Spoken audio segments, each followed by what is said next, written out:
ठीक है, कितना क्वेश्चन हो गया था? 4th क्वेश्चन हो गया था। 5th देखा जाए।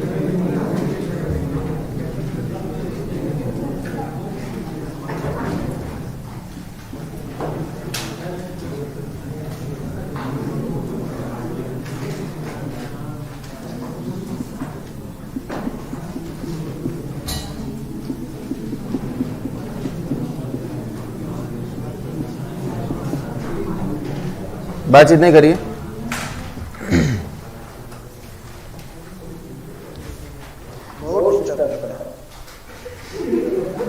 क्या कर रहे हैं? अरे बोलिए भाई।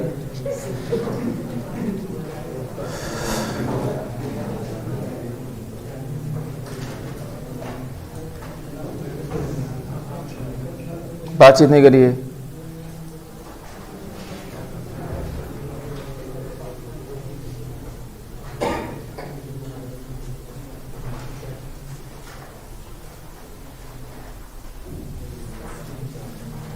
नंबर ऑफ स्टीरियो आइसोमर्स, तो पहला पॉइंट तो ये हुआ कि अनसिमेट्रिकल केस है, तो अनसिमेट्रिकल है तो 2 की पावर खाली स्टीरियो सेंटर कर देना है। ठीक है, स्टीरियो सेंटर है कितने? क्या 2 स्टीरियो सेंटर दिख रहा है? 2 स्टीरियो सेंटर है। एक तो हमको ये समझ में आ रहा है कि कायरल सेंटर है, ठीक है, और दूसरी बात इटसेल्फ बाइफिनाइल का सिस्टम क्या होता है? स्टीरियो सेंटर होता है। समझ में आ रही बात? तो अगर डायरेक्ट बोला जाए तो 2 की पावर 2 इक्वल्स टू क्या हो जाएगा? 4 हो जाएगा। इसके स्टीरियो आइसोमर्स 4 हो जाएंगे। अब कोई कहे कि इसको फिर से अगर समझा जाए कि भाई 4 स्टीरियो आइसोमर्स कैसे हो गए, तो एक तरीका ये समझने का है, ठीक है। हालांकि आप स्टीरियो सेंटर अगर समझ चुके हैं तो आप समझ जाएंगे बाइफिनाइल इटसेल्फ स्टीरियो सेंटर है। सभी ऑर्थो पोजीशंस क्या है? ऑक्यूपाइड है। जैसे मान लीजिए हमने यहां, ठीक है, ई और एफ लगा दिया, ई और एफ, तो आपने कहा ये कंपाउंड क्या है? कायरल है। ये कंपाउंड कायरल है। क्यों कायरल है? क्योंकि आप कहेंगे दोनों फिनाइल रिंग क्या है? परपेंडिकुलर प्लेन में, इसलिए कोई एलिमेंट ऑफ सिमेट्री मिल नहीं पाएगा। तो अगर ये कंपाउंड कायरल है तो इसकी मिरर इमेज बना लिया आपने। समझ में आ रही बात? ये आपका फर्स्ट हो गया, ये आपका क्या हो गया? सेकंड हो गया। 2 आइसोमर्स हो गए आपके।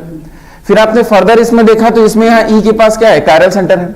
तो कायरल सेंटर की 2 पॉसिबिलिटी हो गई, R configuration and S configuration. तो आपने कहा इस फर्स्ट में 2 और आइसोमर्स की बात करेंगे। बेसिकली फर्स्ट में आर हो सकता है कायरल सेंटर का कन्फिग्रेशन एस हो सकता है, और यहां भी आपका क्या हो सकता है?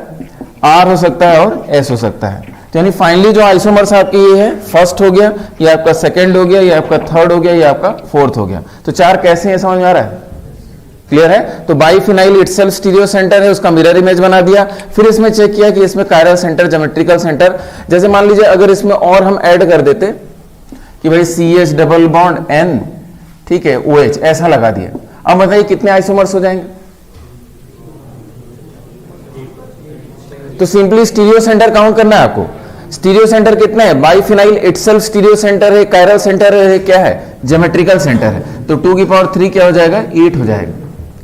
8 आइसोमर्स हो जाएंगे। कोई कहे भाई 8 कैसे हुआ? तो फिर से वही काम करिएगा कि भाई बाइफिनाइल का सिस्टम है तो फर्स्ट हो गया, उसकी मिरर इमेज क्या हो गया? सेकंड हो गया। फर्दर फर्स्ट में आप देखेंगे तो एक ज्योमेट्रिकल सेंटर आपको दिखेगा।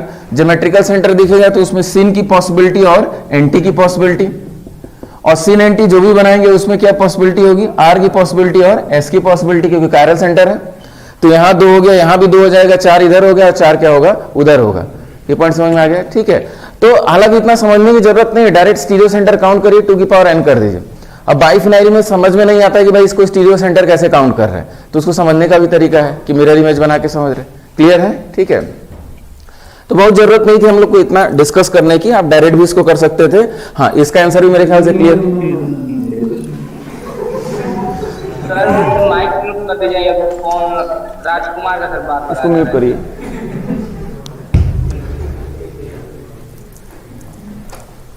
म्यूट कर दिया करिए भाई।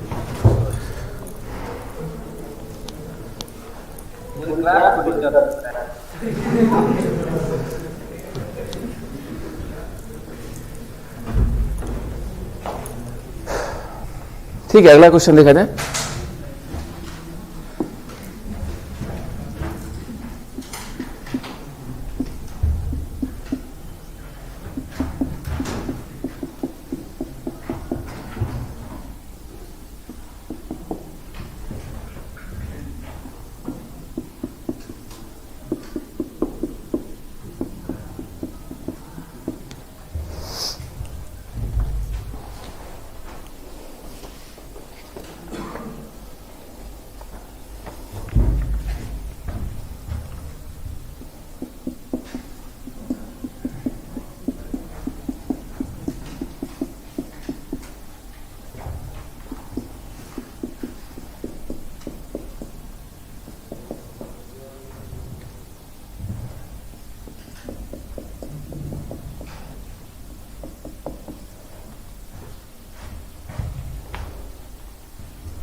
पहले सेवेंथ का बताइए, सेवेंथ के स्टीरियो आइसोमर्स कितने होंगे?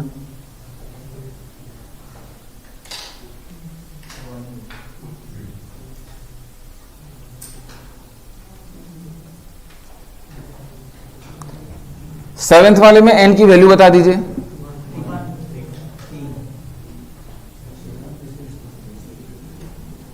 सेवेंथ वाले में एन की वैल्यू, अच्छा अनसिमेट्रिकल है, ये समझ में आ रहा है? तो कितने स्टीरियो सेंटर हैं?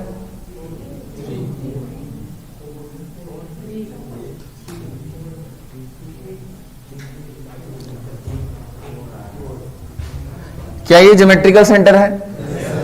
क्या ये कायरल सेंटर है? बिल्कुल कायरल सेंटर है। ये दो डबल बॉन्ड लगातार वाला सिस्टम, क्या इसको स्टीरियो सेंटर माना जाए?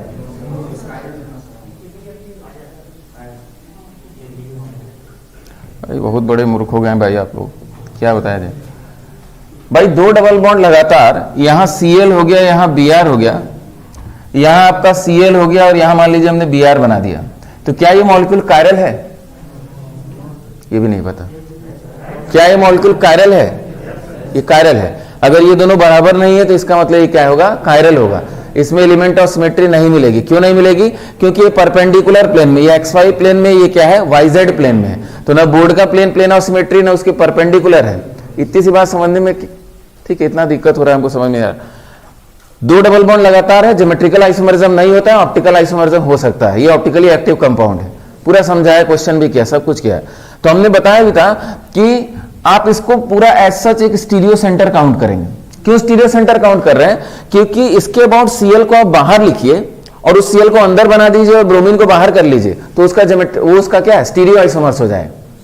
याद आ रहा है भाई? Cl और ब्रोमीन की बात है ना। आप Cl को क्या कर लीजिए? बाहर बना लीजिए, तो ब्रोमीन कहां है? अंदर की तरफ। और दूसरा स्ट्रक्चर हमने क्या बनाया? C double bond C double bond C, और आपका क्या हो गया?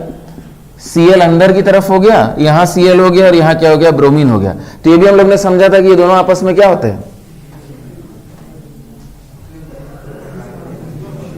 अरे क्लास किया है भाई, एग्जाम्पल क्लास में कराया, दोनों इनेंशियोमर हैं। पूरे स्ट्रक्चर को आपने क्या किया था? ऐसे पलटा था।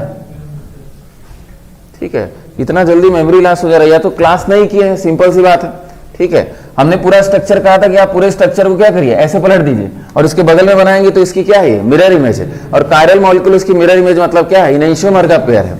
ठीक है, सिर्फ टाइम वेस्ट हो रहा है। तो इसका मतलब ये जो पूरा सेंटर है, इस पूरे सिस्टम को हम लोग क्या बोलेंगे? स्टीरियो सेंटर बोल देंगे, क्योंकि इसके अबाउट क्लोरीन को बाहर बनाना और अंदर बनाना उसका स्टीरियो आइसोमर प्रोड्यूस कर देता है। तो एलिन में C डबल बॉन्ड C का जो पूरा सिस्टम ही है वो क्या है? स्टीरियो सेंटर है। सिंगल स्टीरियो सेंटर, और स्टीरियो आइसोमर कितने हो सकते हैं? दो हो सकते हैं। ये होगा और उसका मिरर इमेज हो जाएगा। बिना कायरल सेंटर के मॉलिक्यूल कायरल है, ये भी बताया था। समझ में आ रही बात? तो कायरल सेंटर होना जरूरी नहीं है मॉलिक्यूल को कायरल होने के लिए। तो क्या इसको स्टीरियो सेंटर माना जाए? हाँ भाई, ये भी स्टीरियो सेंटर है। हाँ, चेक जरूर कर लेना है कि यहाँ क्या है? हाइड्रोजन है, डिफरेंट ग्रुप है, यहाँ भी हाइड्रोजन है और डिफरेंट ग्रुप है। आपस में ग्रुप सेम नहीं होने चाहिए। क्लियर है? तो इसका मतलब ये स्टीरियो सेंटर हो गया और ये तो ज्योमेट्रिकल सेंटर है ही। तो इसका आइसोमर कितना हो गया? 1 2 3 4, 2 की पावर 4 हो जाएगा। अब इससे आसान एग्जांपल क्या होगा भाई? क्वेश्चन दिए तो पहले आप लोग 1 बोल रहे हैं, फिर थोड़ी देर बाद 2 बोल रहे हैं, फिर और रुक के 3 बोल रहे हैं।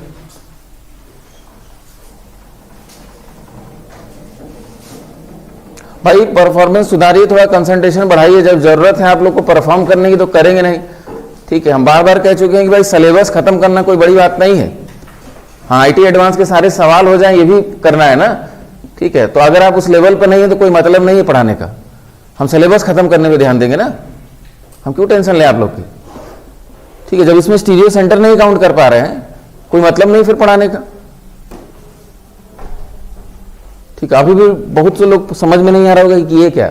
दो डबल बॉन्ड लगातार, ये परपेंडिकुलर प्लेन, ये क्या बात बोल रहे हैं? ठीक है, ज्योमेट्रिकल शो करता है, नहीं करता है, ऑप्टिकल शो करता है, कुछ समझ में ही नहीं आ रहा है। ठीक है, यहां बताइए।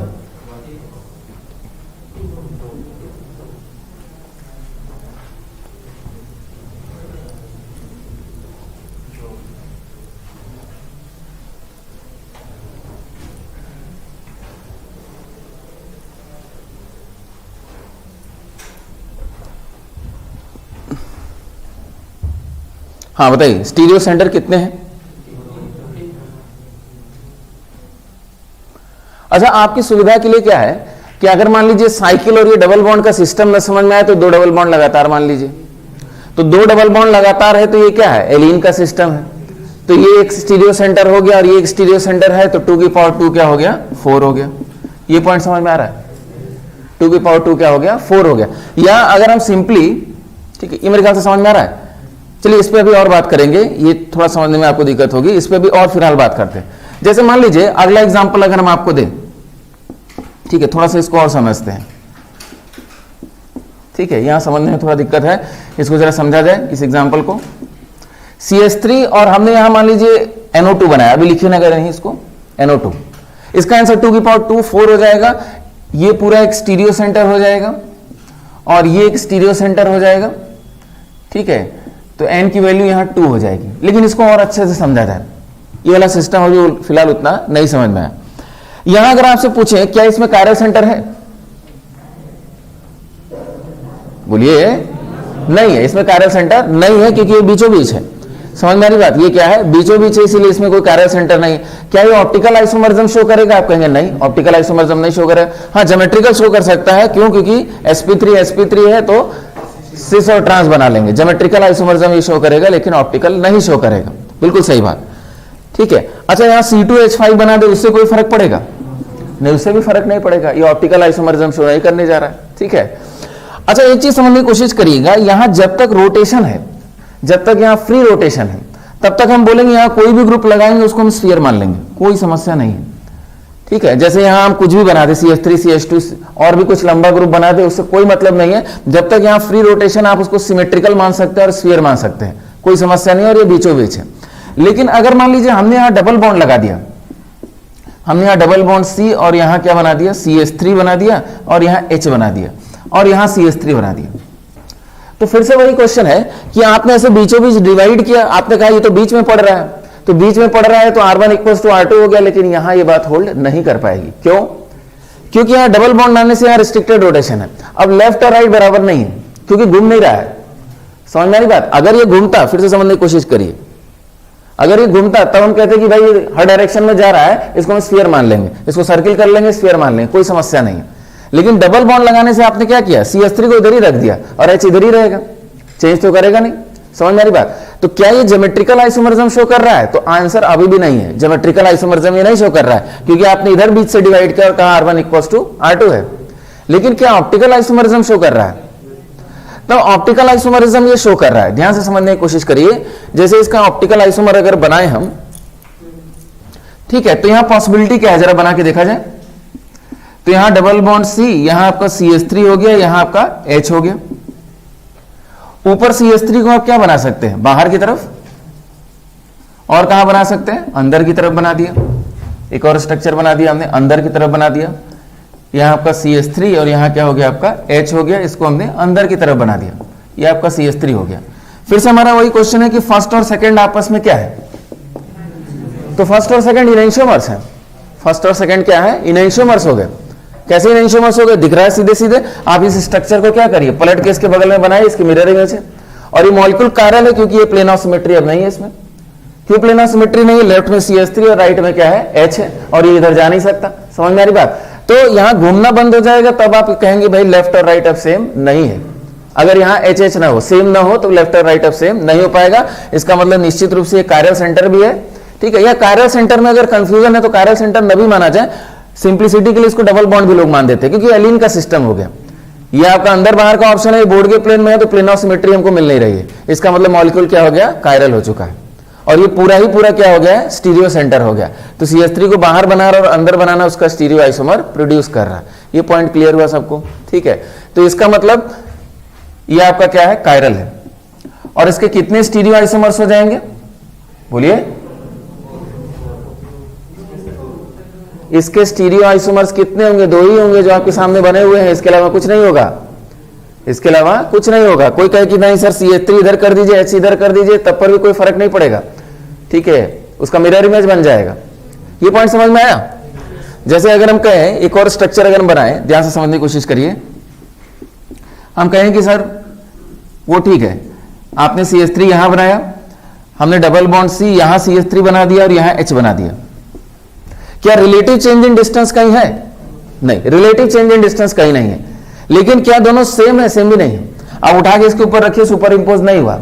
हाँ, लेकिन पलट देंगे तो उस पर सुपर इंपोज हो जाएगा। या ये दोनों एक दूसरे की क्या है? मिरर इमेज है। समझ में आ रही बात? मतलब कायरल मॉलिक्यूल्स की मिरर इमेज, मतलब ये दोनों कंपाउंड इनैंशियोमर है और दोनों कंपाउंड क्या है? होमोमर्स है। समझ में आ रही बात? तो अपने आप में एक अच्छा क्वेश्चन हुआ, लेकिन हमको कुछ नहीं करना है। हमको पता है कि भाई ये वन पेयर ऑफ एक्सचेंज का कंसेप्ट चल रहा है। समझ में आ रही बात? तो आप जैसे भी इसको कर लीजिए, यानी ये मॉलिक्यूल कायरल है और इसमें स्टीरियो सेंटर आप 1 काउंट करेंगे और टोटल स्टीरियो आइसोमर्स कितने हुए? इसके 2 ही हुए। टोटल स्टीरियो आइसोमर्स क्या हो गए? 2 हो गए। तो वो मेरे ख्याल से यहां आपको सिस्टम समझ में आ गया। डबल बॉन्ड साइकिल और इसके स्टीरियो आइसोमर्स कितने हो गए? 2 हो गए। अच्छा, यहां पे अगर CH3 बना दिए होते तब बेकार हो जाता। तब ये क्या होता? बेकार हो जाता, तो हमारे काम का नहीं था। क्योंकि यहीं पे अगर CH3 बाहर और CH3 अंदर है तो बोर्ड का प्लेन क्या हो गया? प्लेन ऑफ सिमेट्री हो गया। तब हमारे काम का नहीं है। ज्योमेट्रिकल भी नहीं और ऑप्टिकल भी नहीं हो पाएगा। क्लियर है मेरे ख्याल से? तो थोड़ा सा अलर्ट होकर ध्यान से आप समझने की कोशिश करेंगे। सिंपल तरीके से भी कन्वर्ट कर सकते हैं एलीन में, और आप इस तरीके से भी समझ लेंगे इसको। हम कहेंगे कि हमेशा ऐसे समझिए इसको, ठीक है? तो इसमें स्टीरियो सेंटर कितने हो गए? 2, और टोटल आइसोमर्स कितने हो गए? 2 की पावर 2 4 हो गए। क्लियर है?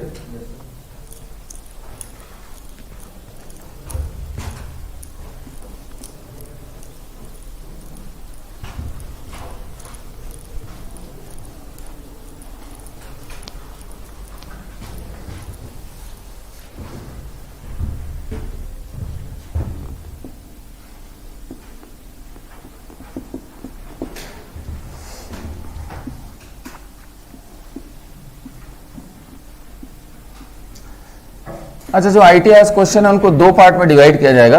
एक पार्ट जो बिना मैकेनिज्म के हो जाएगा, दूसरा पार्ट जब हेलोजिनेशन का मैकेनिज्म पढ़ेंगे तब करेंगे। समझ में आ रही बात? तो बिना मैकेनिज्म के वो सब नहीं हो पाएंगे। तो अभी 3-4 क्वेश्चन जो बिना मैकेनिज्म के हो जाएगा। सिंपल स्ट्रक्चर्स की बात किया जाए तो इसके स्टीरियो आइसोमर्स, तो पहले कायरल सेंटर कितने हैं? इसमें कायरल सेंटर कितने हैं?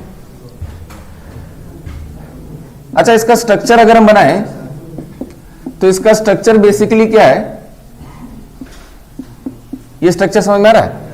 ये दोनों सेम है। समझ में आ रही बात? तो हम ऐसे रिप्रेजेंट करें चाहे ऐसे रिप्रेजेंट करें, आपको समझ में आना चाहिए कि भाई ये स्ट्रक्चर किस प्रकार का है। 3 डायमेंशनल स्ट्रक्चर है, ठीक है? तो बाइसाइक्लो कंपाउंड है, ब्रिज्ड बाइसाइक्लो कंपाउंड है। तो इसमें कायरल सेंटर कितने हैं? 2 कायरल सेंटर। ऊपर वाला भी कायरल सेंटर, नीचे वाला भी कायरल सेंटर। स्टीरियो आइसोमर्स कितने होंगे? तो ये अनसिमेट्रिकल स्ट्रक्चर है, 2 कायरल सेंटर, तो 2 की पावर 2 क्या हो गया? 4 हो गया। समझ में आ रही बात? लेकिन इसका आंसर क्या है? 2 ही है। 2 की पावर 2 4 यहां नहीं हो पाएगा। क्यों नहीं हो पाएगा?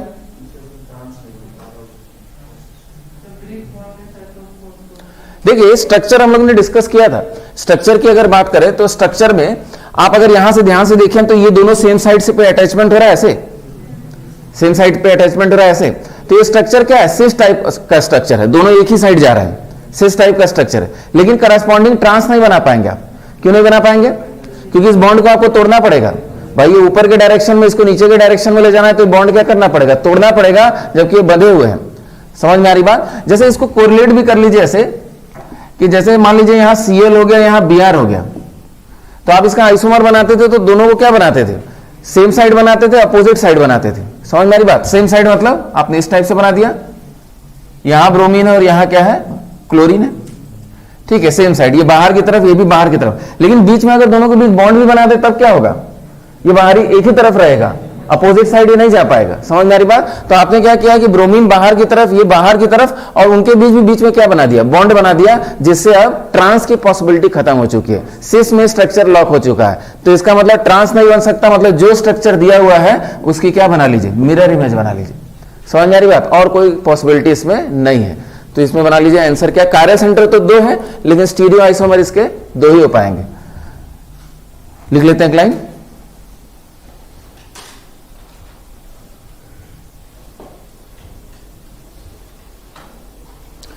जैसे सिंपल तरीके से एक्सप्लेन करने के लिए क्या बोलते हैं? It is a rigid structure. Rigid structure है और सिस फॉर्म में ये फिक्स हो चुका है। ट्रांसफॉर्म इसका पॉसिबल नहीं है, इसीलिए आप, ठीक है, 4 आइसोमर्स नहीं बना सकते। तो लिख लेते हैं एक लाइन।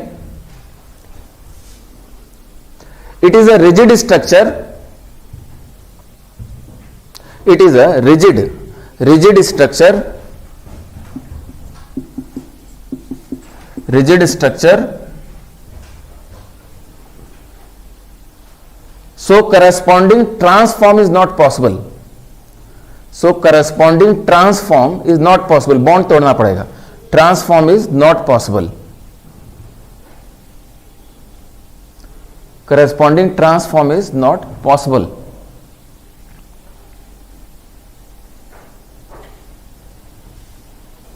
ये क्लियर हो गया? ठीक है, मेरे ख्याल से क्लियर है। ठीक है, तो ऐसा स्ट्रक्चर क्या होता है, रिजिड स्ट्रक्चर होता है, दोनों आपने क्या किया है, सेम साइड पे बॉन्ड फॉर्मेशन किया है, सेम साइड पे, यहां से क्लियर होगा, दोनों सेम साइड पे बॉन्ड फॉर्मेशन कर रहे हैं, तो अब क्या है, ट्रांसफॉर्म इसका पॉसिबल नहीं है। जैसा है स्ट्रक्चर उसी का मिरर इमेज बना दीजिए, कायरल मॉलिक्यूल तो है। ठीक है, अच्छा एक और चीज समझने की कोशिश किया जाए कि इसके स्टीरियो आइसोमर्स दो हो गए, रिजिड स्ट्रक्चर, एक कंपाउंड का नाम कैम्फर होता है, याद करना चाहें तो कर ले, कैम्फर, ITS क्वेश्चन भी है, वहां आपको मिल जाएगा। ठीक है, अच्छा इसमें एक दो चीज और समझने की कोशिश किया जाए, जैसे मान लीजिए हम यहां H बना दें और यहां CH3 बना दें, ठीक है, तो इसमें क्या ज्योमेट्रिकल आइसोमरिज्म की पॉसिबिलिटी है? ज्योमेट्रिकल आइसोमरिज्म, ज्योमेट्रिकल आइसोमरिज्म की क्या पॉसिबिलिटी है? तो यहां तो नहीं है, दोनों तरफ से ये लॉक है, समझ में आ रही बात। लेकिन अगर आप यहां देखें तो ये CH3 इधर बना सकते हैं और ये CH3 इधर बना सकते हैं, समझ में आ रही बात। एक बार जरा बना के देखा जाए, हमने मान लीजिए CH3 को आपको यहां बना दिया और H आपका यहां हो गया, यहां डबल बॉन्ड O हो गया। ठीक है, तो इस चीज को समझने की कोशिश करिए, ये स्ट्रक्चर क्या है, ये स्ट्रक्चर मान लीजिए हमने ऐसे बनाया है, ये स्ट्रक्चर ऐसे बनाया ऊपर की तरफ, तो CH3 की पोजीशन क्या है, CH3 आपकी तरफ होगा या आपसे दूर होगा, परपेंडिकुलर प्लेन वाली बात याद है, समझ में आ रही बात। तो अगर मान लीजिए स्ट्रक्चर ऐसे है तो CH3 कहां है, CH3 आपकी तरफ है और आपसे दूर है, तो अगर आपकी तरफ है तो डबल बॉन्डों से दूरी क्या हो जाएगी, कम हो जाएगी, और आपसे दूर है तो डबल बॉन्डों से दूरी क्या हो जाएगी, बढ़ जाएगी, यानी रिलेटिव चेंज इन डिस्टेंस। मतलब ये क्या है, ज्योमेट्रिकल आइसोमर्स, ये दोनों क्या है, ज्योमेट्रिकल आइसोमर्स। समझ में आ रही बात। तो बढ़िया सवाल इसमें बनने लगता है, तो दो ज्योमेट्रिकल आइसोमर्स की इसमें पॉसिबिलिटी दिख रही सीधे सीधे। ये पॉइंट क्लियर हुआ नहीं हुआ? इसमें ज्योमेट्रिकल आइसोमरिज्म है, आप इसको बस समझ सकते हैं कि भाई किस लॉजिक से ज्योमेट्रिकल आइसोमरिज्म की बात कर रहा है। जैसे अगर मान लीजिए हम यहां OH लगा ले, खाली इन चीजों को समझिए, इसमें लिखवा नहीं रहे कुछ। अब आपसे पूछे कि इसके कितने ज्योमेट्रिकल आइसोमर्स होंगे, तो आपने कहा कि अब यहां भी आपने ऑप्शन ओपन कर दिया sp3 हाइब्रिडाइजेशन। तो sp3 हाइब्रिडाइजेशन, तो ये जब CH3 इस प्रकार से है तो ये भी दो फॉर्मेट में रहेगा, ठीक है, बाहर अंदर, तो यहां भी डिस्टेंसेस क्या होगी, दो प्रकार की हो जाएंगी, और जब ये यहां होगा तब पर भी दो प्रकार की डिस्टेंस होगी, मतलब टोटल 4 ज्योमेट्रिकल आइसोमर्स हो गए। ये समझ में आया? इसके ज्योमेट्रिकल आइसोमर्स कितने हैं, 4 हैं। तो क्वेश्चन फाइनली कैसे दिया जाता है, क्वेश्चन का रिप्रेजेंटेशन क्या होता है कि जैसे मान लीजिए हमने ऐसे बना दिया और यहां बना दिया, ठीक है, यहां CH3 लगा दिया और यहां मान लीजिए OH लगा दिया, तो क्या इसके ज्योमेट्रिकल आइसोमर्स बता सकते हैं? तो पहली बात तो इसमें ज्योमेट्रिकल आइसोमरिज्म होगा, और दूसरी बात 4 होगा। कैसे 4 होगा? इन दोनों के बीच जो रिलेटिव डिस्टेंसेस है वो 4 प्रकार से हो सकती है, वही चीज हमने बनाया है, समझ में आ रही बात। तो 4 ज्योमेट्रिकल आइसोमर्स, तो हम यहां खाली लिख दे रहे हैं, आप इसको समझिएगा, 4 ज्योमेट्रिकल आइसोमर्स हो जाएंगे। और ध्यान से समझेंगे तो एलिमेंट ऑफ सिमेट्री किसी में नहीं होगा, टोटल आइसोमर्स कितने हो जाएंगे, 8 हो जाएंगे।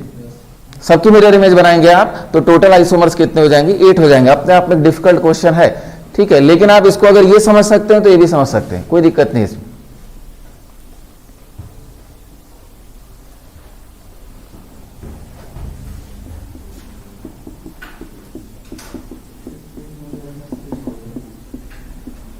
टोटल स्टीरियो आइसोमर क्या हो जाएगा, 8 हो जाएगा।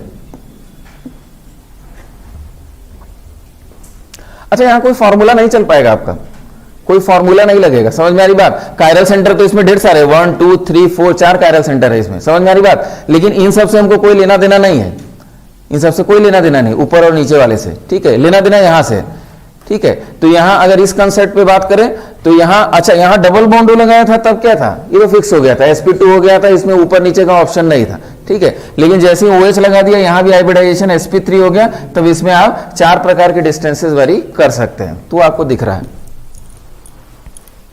तो इसमें भी ऐसे स्ट्रक्चर बना के लोग बढ़िया सवाल बनाते हैं कि 3-4 स्ट्रक्चर ऐसे दे दिया, ठीक है। जैसे इसी में इसका अगर हम बगल में मिरर इमेज बनाए तो आप कैसे पहचानेंगे कि ये ज्योमेट्रिकल आइसोमर्स हैं कि इनैंशियोमर्स हैं? तो आप पहली बात क्या चेक करेंगे कि जिन दोनों को चेक कर रहे हैं उसमें क्या रिलेटिव चेंज इन डिस्टेंस है। जैसे अगर इसका मिरर इमेज बनाएंगे तो CH3OH की डिस्टेंस क्या होगी, वो तो फिक्स होगी, वो चेंज नहीं करेगी। अगर वो चेंज नहीं कर रही है तो ज्योमेट्रिकल आइसोमर्स तो नहीं है, ये पॉइंट समझ में आ रहा है? जैसे इसका मिरर इमेज बगल में बनाएंगे, कायरल मॉलिक्यूल है, तो CH3 और OH की डिस्टेंस क्या होगी? फिक्स होगी, वो चेंज नहीं करने जा रही है। लेकिन अगर आप इससे कंपेयर करेंगे तो क्या होगा? डिस्टेंस चेंज करेगी। मतलब ये ज्योमेट्रिकल आइसोमर्स और ये क्या है? इनेंशियोमर्स हैं, ऑप्टिकल आइसोमर्स हैं। तो 4 ऑप्शन दे देंगे तो आपको बढ़िया से उसको केयरफुली एनालाइज करना पड़ेगा, वो देखते ही आ जाता है। ठीक है, तो इस स्ट्रक्चर को बढ़िया से आप इमेजिन कर लीजिएगा। तो इस पे भी अच्छा सवाल लोग बनाते हैं। तो हम लोग कैम्फर के स्ट्रक्चर की बात कर लिए। 2 कायरल सेंटर है और उसमें स्टीरियो आइसोमर्स कितने हो गए? 2 ही होंगे। ठीक है, और अनसिमेट्रिकल स्ट्रक्चर है। अगला क्वेश्चन देखा जाए।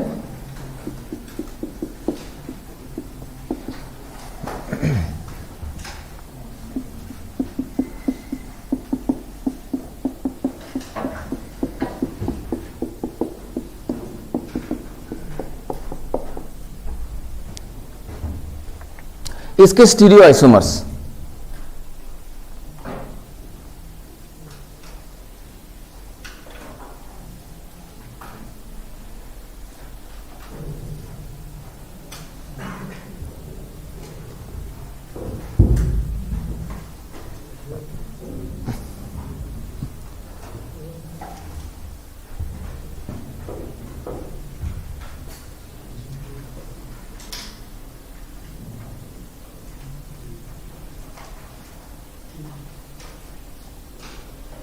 अच्छा, इसको कैसे किया जाए? कोई आंसर बताएगा? 6 स्टीरियो आइसोमर्स, बिल्कुल सही बात। इसका आंसर क्या है? 6 है। अच्छा, इसको करने का अप्रोच क्या है? इसको समझने की कोशिश करिए, बहुत इस पर टाइम नहीं लगाएंगे। करने का अप्रोच क्या है कि यहां जो पॉसिबिलिटी है वो RS की पॉसिबिलिटी है, और यहां जो पॉसिबिलिटी है ये भी RS की पॉसिबिलिटी है, और यहां सिस और ट्रांस की पॉसिबिलिटी है, सिस और ट्रांस की पॉसिबिलिटी है। तो अगर मान लीजिए हमने एक पॉसिबिलिटी में ज्योमेट्रिकल आइसोमर्स पहले बना लेते, सिस बना लिया, तो जब आपने सिस बना लिया तो यहां क्या पॉसिबिलिटी दिख रही है? कायरल सेंटर्स पे। तो आपने कहा कि RR की पॉसिबिलिटी है और SR की पॉसिबिलिटी है और SS की पॉसिबिलिटी है। और एक लाइन याद करेंगे हम लोग, हमने क्या बताया था? सिमेट्रिकल मॉलिक्यूल में अपोजिट कॉन्फ़िगरेशन क्या होते हैं? मीजो होते हैं। तो इसका मिरर इमेज नहीं बना रहे। सिमेट्रिकल मॉलिक्यूल में अपोजिट कॉन्फ़िगरेशन क्या हो गया? ये मीजो हो गया। इसका मिरर इमेज नहीं बनाएंगे, बना के देखा जाएगा अभी कैसे। ठीक है, लेकिन आपने यहीं पे इस क्वेश्चन को कर लिया कि ये आपका क्या हो गया? मीजो हो गया। ये तो सिस में पॉसिबिलिटी हो गई। उसी प्रकार से जब ट्रांस बनाएंगे तो ट्रांस में भी RR कॉन्फ़िगरेशन, उसके मिरर इमेज SS कॉन्फ़िगरेशन, और SR कॉन्फ़िगरेशन या RS लिखेंगे तो ये अगेन क्या हो जाएगा? मीजो हो जाएगा। तो इसके टोटल आइसोमर्स कितने हो गए? 6 हो गए। समझ में आ रही बात? Total isomers are 6। तो मल्टीपल चॉइस क्वेश्चन में बढ़िया ऑप्शंस के साथ इस क्वेश्चन को पूछा गया। ठीक है, कई तरीके से हम लोग इस क्वेश्चन को इस्तेमाल करते हैं। तो इस कंसेप्ट को पहले समझ लीजिए, तो आप आंसर तो डायरेक्ट निकाल सकते थे। हाँ, लेकिन एक बार जरा समझा जाए कि कैसे इसका स्ट्रक्चर बनेगा। ठीक है, तो बना लीजिए। इसका आंसर हो गया 6।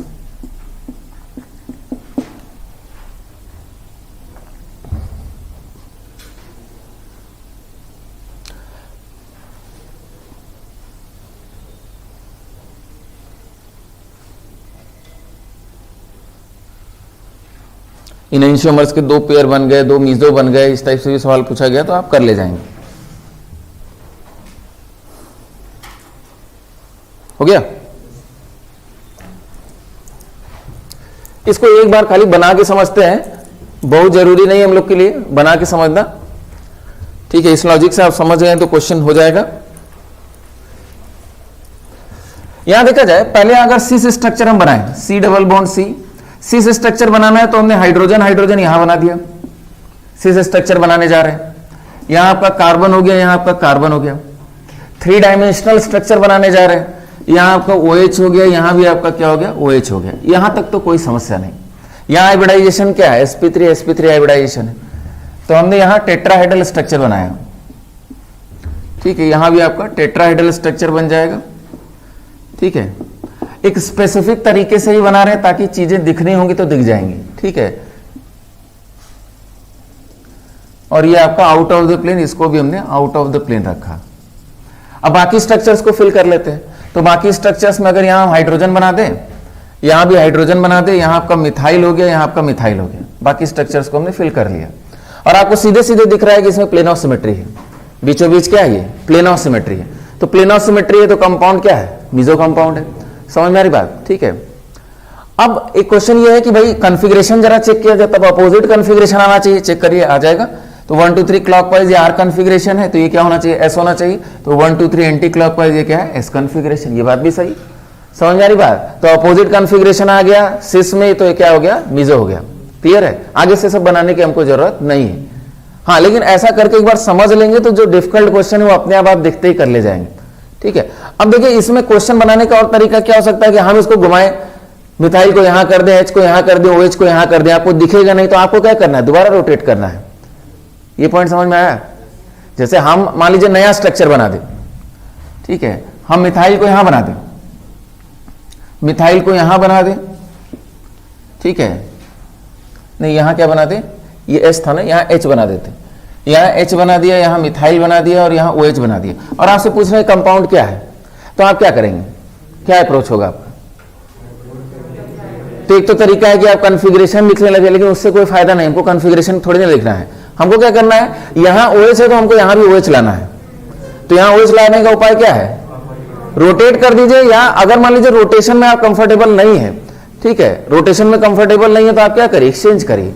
समझ में आ रही बात, OH को यहां किया, H को यहां किया, H को यहां किया, मिथाइल को यहां किया, समझ में आ रही बात। तो सीधे सीधे प्लेन ऑफ सिमेट्री दिख गया, तो कंपाउंड क्या है, मीजो है। ठीक है, तो अपने आप में ऐसे ऑप्शन बना के आपको क्वेश्चंस पूछेगा, आपको क्या करना है, बस एक्सचेंज करके क्वेश्चन को सॉल्व कर लेना है। क्लियर है मेरे ख्याल से। ठीक है, तो आप जैसे भी बनाए उससे कोई फर्क नहीं पड़ने जा रहा है। तो यहां हमने मिथाइल बना दिया, यहां आपका H बना दिया, और यहां क्या हो गया, OH हो गया। ठीक है, और ये कंपाउंड क्या हो गया, मीजो हो गया।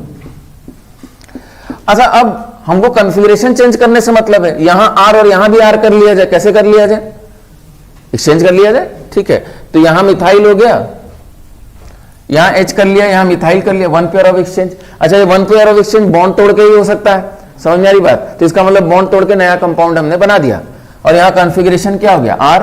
तो क्या इसमें प्लेन ऑफ सिमेट्री दिख रही है, बोलिए। अब ये प्लेन ऑफ सिमेट्री नहीं है, कोई कहे नहीं सर रोटेट कर दीजिए, कुछ कर दीजिए, दिखने लगे, नहीं दिखेगा, क्योंकि यहां OH है और फिर भी नहीं प्लेन ऑफ सिमेट्री दिख रही है, तो अब नहीं दिखेगा। क्लियर है, तो इसमें प्लेन ऑफ सिमेट्री नहीं है, इसका मिरर इमेज बना लिया। सबको क्लियर है। ठीक है, तो इसका आपने मिरर इमेज बना दिया, और कंपाउंड क्या हो गया, कायरल हो गया। ठीक है, तो मेरे ख्याल से क्लियर हो गया। तो मीजो हो गया, एक फॉर्म मीजो हो गया। ठीक है, दूसरा क्या हो गया, ऑप्टिकली एक्टिव हो गया, उसका मिरर इमेज बना दिया। ठीक है, तो एक स्ट्रक्चर कोई बना लीजिए अपने समझने के लिए, बस कोई एक स्ट्रक्चर अपने से बना लीजिए।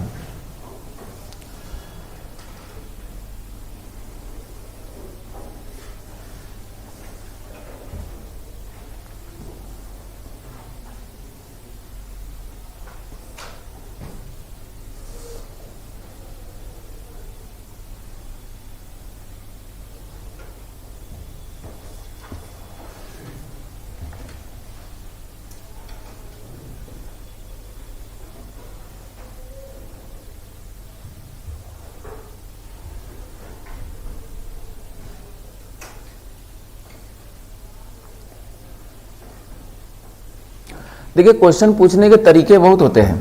जैसे अगर हम क्वेश्चन बनाना चाहें कि भाई CH3CH, यहाँ Cl हो गया, यहाँ C ट्रिपल बॉन्ड C हो गया, C हो गया, इसको लिखिएगा नहीं, Cl हो गया, H हो गया, CH3 हो गया, इसका हम रिएक्शन करा रहे हैं लिंडलर्स कैटलिस्ट से। तो आप पढ़ेंगे कि भाई लिंडलर्स कैटलिस्ट क्या कराता है, सीन एडिशन कराता है, एल्काइन को एल्कीन में कन्वर्ट करता है। तो कितने आइसोमर्स बनेंगे, तो ऑब्वियस सी बात है, सीन एडिशन कराएंगे तो कंपाउंड क्या बनेगा, सिस कंपाउंड बनेगा, और सिस कंपाउंड बनेगा, 2 कायरल सेंटर है, सिमेट्री है, तो कितने आइसोमर्स हो गए, 3 आइसोमर्स हो गए। समझ में आएगा, तो क्वेश्चन का लैंग्वेज चेंज हो जाएगा। सोडियम लिक्विड अमोनिया से रिएक्शन करा रहे हैं, ट्रांस कंपाउंड बनेगा, और ट्रांस में भी 2 कायरल सेंटर दिख रहा है, तो आइसोमर्स कितने हुए, 3 हो गए। समझ में आ रही बात। तो क्वेश्चन का लैंग्वेज चेंज करेगा, कंसेप्ट यही रहेगा कि आपको यहाँ आइसोमर बनाने आना चाहिए। ठीक है, यह बाद में तो लॉजिक से समझ लेंगे, बाद में इसे बनाने की जरूरत है। अब ट्रांस पे थोड़ा सा काम कर लिया जाए जल्दी से। इसमें तो आपको प्लेन ऑफ सिमेट्री दिख गई, ट्रांस जरा देखा जाए तो ट्रांस में भी एक ही स्ट्रक्चर बनाएंगे, C डबल बॉन्ड C, यहां आपका H हो गया, इधर भी हमने H बना दिया, ट्रांस स्ट्रक्चर बनाने जा रहे हैं, कार्बन, यहां भी आपका कार्बन, यहां सपोज OH बना दिया, यहां आपका OH बना दिया, इतना स्ट्रक्चर बना दिया। ठीक है, एकदम सिमेट्रिकल स्ट्रक्चर बनाने की कोशिश कर रहे हैं। ठीक है, ये बन गया। ठीक है, अब क्या किया जाए, इसको सपोज इनटू द प्लेन बनाया, तो ये हमने आउट ऑफ द प्लेन बना दिया, और ये आपका इनटू द प्लेन हो गया, तो ये आपका आउट ऑफ द प्लेन हो गया। क्यों ऐसा कर रहे हैं, क्योंकि आपकी हमको सेंटर ऑफ सिमेट्री चाहिए, ठीक है। अब जरा स्ट्रक्चर्स को रखिए, तो यहां अगर मिथाइल रख दिया, यहां मिथाइल रख दिया, यहां H रख दिया और यहां भी क्या रख दिया, H रख दिया, तो ये कंपाउंड कायरल है कि ये कायरल? सब लोग बताइए, कायरल है कि ए कायरल? ये ए कायरल है। क्यों? इसमें सेंटर ऑफ सिमेट्री है, ये सेंटर ऑफ सिमेट्री है। कैसे सेंटर ऑफ सिमेट्री समझ में आ रहा है? ठीक है, ये आपका अंदर है तो ये क्या है, बाहर है, तो इक्वल एंड अपोजिट डायरेक्शन में जाएंगे तो हाइड्रोजन मिलेगा, और यहाँ आपको मिथाइल मिल जाएगा, OH मिल ही रहा है, हाइड्रोजन मिल ही रहा है, कार्बन मिल ही रहा है, तो इसका मतलब ये क्या हो गया, सेंटर ऑफ सिमेट्री हो गया। प्लेन ऑफ सिमेट्री नहीं मिलेगा, सेंटर ऑफ सिमेट्री मिलेगा, तो मॉलिक्यूल क्या हो गया, ए कायरल हो गया। तो मेरे ख्याल से कॉन्फ़िगरेशन भी अपोजिट आना चाहिए, चेक कर लीजिए एक बार। कॉन्फ़िगरेशन क्या हो गया, 1 2 3 क्लॉकवाइज, ये आपका आर कॉन्फ़िगरेशन। यहां कैसे निकाला जाए? अच्छा रुकिए पूछते हैं किसी से, यहां कॉन्फ़िगरेशन कैसे निकाला जाए, कितने लोग को पता है? ईमानदारी से हाथ उठाइए, हाथ उठाइए। Configuration of the chiral centre, ठीक है, 50% लोगों को पता है, 50% को नहीं पता है। कैसे निकालेंगे भाई?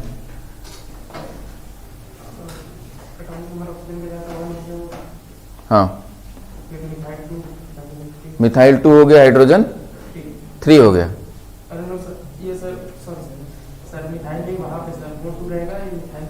ये 1 हो गया, ये 2, मिथाइल 3 हो गया, और मूवमेंट क्या कर रहे हैं, क्लॉकवाइज। कॉन्फ़िगरेशन क्या हुआ, आर हो गया, लेकिन आंसर एस कर देंगे। ऐसा कुछ भी नहीं बताए हैं, बैठ जाइए। देखिए, कुछ सोच समझ के कंसेप्ट बताए थे हमने। फिशर में आपको बताया था कि अपना आंसर निकालिए और lowest priority group vertical column में नहीं तो आंसर चेंज कर लीजिए। यहां कुछ और बताया था, यहां हमने कहा था कि भाई हाइड्रोजन लोएस्ट प्रायोरिटी है, इनटू द प्लेन नहीं, इसको यहां इमेजिन करिए, इसको यहां इमेजिन करिए, कुछ सोच के ही बताया था, ठीक है। नहीं तो यहां भी हम बोल देते अपना आंसर निकालिए और क्या कर लीजिए, चेंज कर लीजिए, तो उससे हर जगह आंसर नहीं आएगा। समझ में आ रही बात? ठीक है, हर जगह आंसर इसी तरीके से आएगा कि आप इसको एक्सचेंज करिए 3 डायमेंशन में। तो हाइड्रोजन यहां और मिथाइल क्या है, यहां है, यहां आपका क्या हो गया, हाइड्रोजन, यहां मिथाइल, हाइड्रोजन को भूल गए, ये मिथाइल है, तो आपका 1 हो गया, ये 2 हो गया, ये 3 हो गया, क्लॉकवाइज हो गया आर, लेकिन कॉन्फ़िगरेशन क्या हो जाएगा, एस कॉन्फ़िगरेशन, ठीक है। देखिए, हो सकता है कि मैक्सिमम जगह आपका आंसर वैसे आ जाए, लेकिन हर बार नहीं आएगा। ये पॉइंट समझ में आ रहा है? जब तक आप इसको इधर एक्सचेंज नहीं करेंगे हर जगह आंसर तभी आएगा। एक्सचेंज जरूर करिए, ठीक है। तो पहला शब्द आपको यही बोलना था। तो आर कॉन्फ़िगरेशन या एस कॉन्फ़िगरेशन अपोजिट आ गया, आप क्या कहना, समझ में आ रही बात? अपोजिट आ गया तो इसमें क्या है, सेंटर ऑफ। अच्छा, ये भी कोई क्वेश्चन पूछे कि ट्रांस में अपोजिट कॉन्फ़िगरेशन है तो उसमें पीओएस मिलेगा कि सीओएस मिलेगा, तो आप बनाने थोड़ी ना जा रहे हैं, सेंटर ऑफ सिमेट्री मिलेगा, ऑब्वियस सी बात है, प्लेन ऑफ सिमेट्री नहीं मिलेगा, ठीक है। तो अपने आप में तो बढ़िया क्वेश्चन दिख रहा है, लेकिन अब उसको हमको सॉल्व करने की जरूरत नहीं हो, तो डायरेक्ट हो जाएगा। इसका मतलब ये क्या हो गया, आपका सेंटर ऑफ सिमेट्री हो गया, ए कायरल हो गया, तो इसको हम क्या बोल सकते हैं, मीजो बोल सकते हैं। ऑप्टिकली एक्टिव बनाने के लिए आप क्या करेंगे, 1 पेयर ऑफ एक्सचेंज यहां कर दीजिए, उसका मिरर इमेज बना दीजिए, करने की जरूरत नहीं मेरे ख्याल से, ठीक है। तो ट्रांस में ये आपका क्या हो गया, आरएस कॉन्फ़िगरेशन मीजो हो गया, और ट्रांस में आरआर कॉन्फ़िगरेशन बनाएंगे तो उसका मिरर इमेज क्या हो जाएगा, एसएस कॉन्फ़िगरेशन, ये आपका कायरल हो गया। आगे बढ़ा जाए, ठीक है। तो ये अपने आप में काफी बढ़िया क्वेश्चन है समझने के लिए, ठीक है, और आप इसको बनाएंगे भी इसी तरीके से। अच्छा, एक चीज और समझने की कोशिश करिए, फॉर्मूला खूब लिखवाया था आपको, लेकिन एक बात समझने की कोशिश करिएगा, जब ज्योमेट्रिकल और कायरल सेंटर दोनों आ रहा है और सिमेट्री आ रही है तो कोई फॉर्मूला आपके पास नहीं है। समझ में आ रही बात? सिर्फ कायरल सेंटर है और सिमेट्री है तो फॉर्मूला है, सिर्फ ज्योमेट्रिकल सेंटर है, सिमेट्री है, फॉर्मूला है, ठीक है। दोनों है, सिमेट्री है, फॉर्मूला नहीं है आपके पास।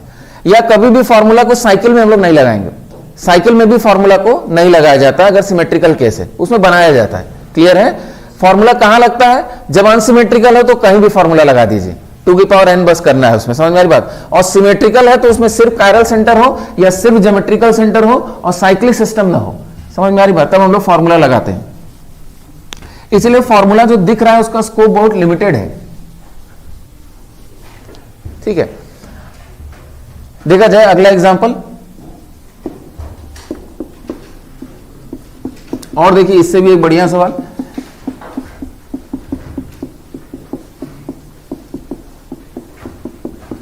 ठीक है, अब जितने भी सवाल हम लोग डिस्कस कर रहे हैं आईटीआईएस क्वेश्चंस हैं। एक क्वेश्चन आपके लिए छोड़ देंगे, बढ़िया क्वेश्चन, फॉस्टर में अपने से उसको अटेम्प्ट करिए। ठीक है, सब कुछ बता ही देंगे तो फिर कोई मतलब नहीं है, आप पढ़ते लिखते नहीं। ठीक है, तो फॉस्टर में भी पहला या दूसरा सवाल दिया हुआ है ITR सेक्शन में, उसको अटेम्प्ट करिए, उसको समझने की कोशिश करिए। ठीक है, और जो यहां तक सीख लेगा उसको अटेम्प्ट भी करके कर लेगा।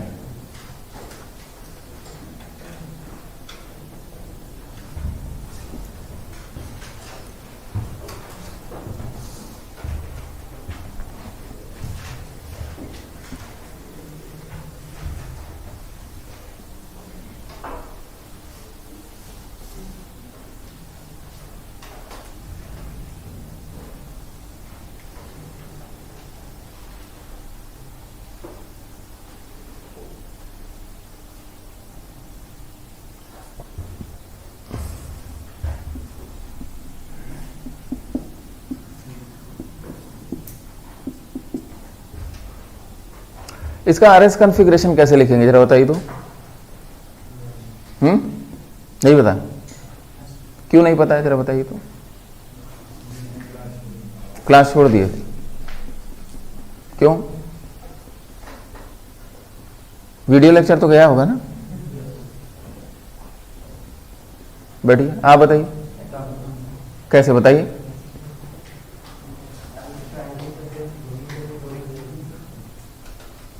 आयोडीन हो गया, ब्रोमीन हो गया, क्लोरीन हो गया, अब बताइए क्या करें। एंटी क्लॉकवाइज मूवमेंट कर रहे हैं, कॉन्फ़िगरेशन क्या हुआ? S configuration. बैठ जाइए, आप बताइए क्यों? हाइड्रोजन क्या है? हॉरिजॉन्टल में, वर्टिकल में होना चाहिए। ठीक है,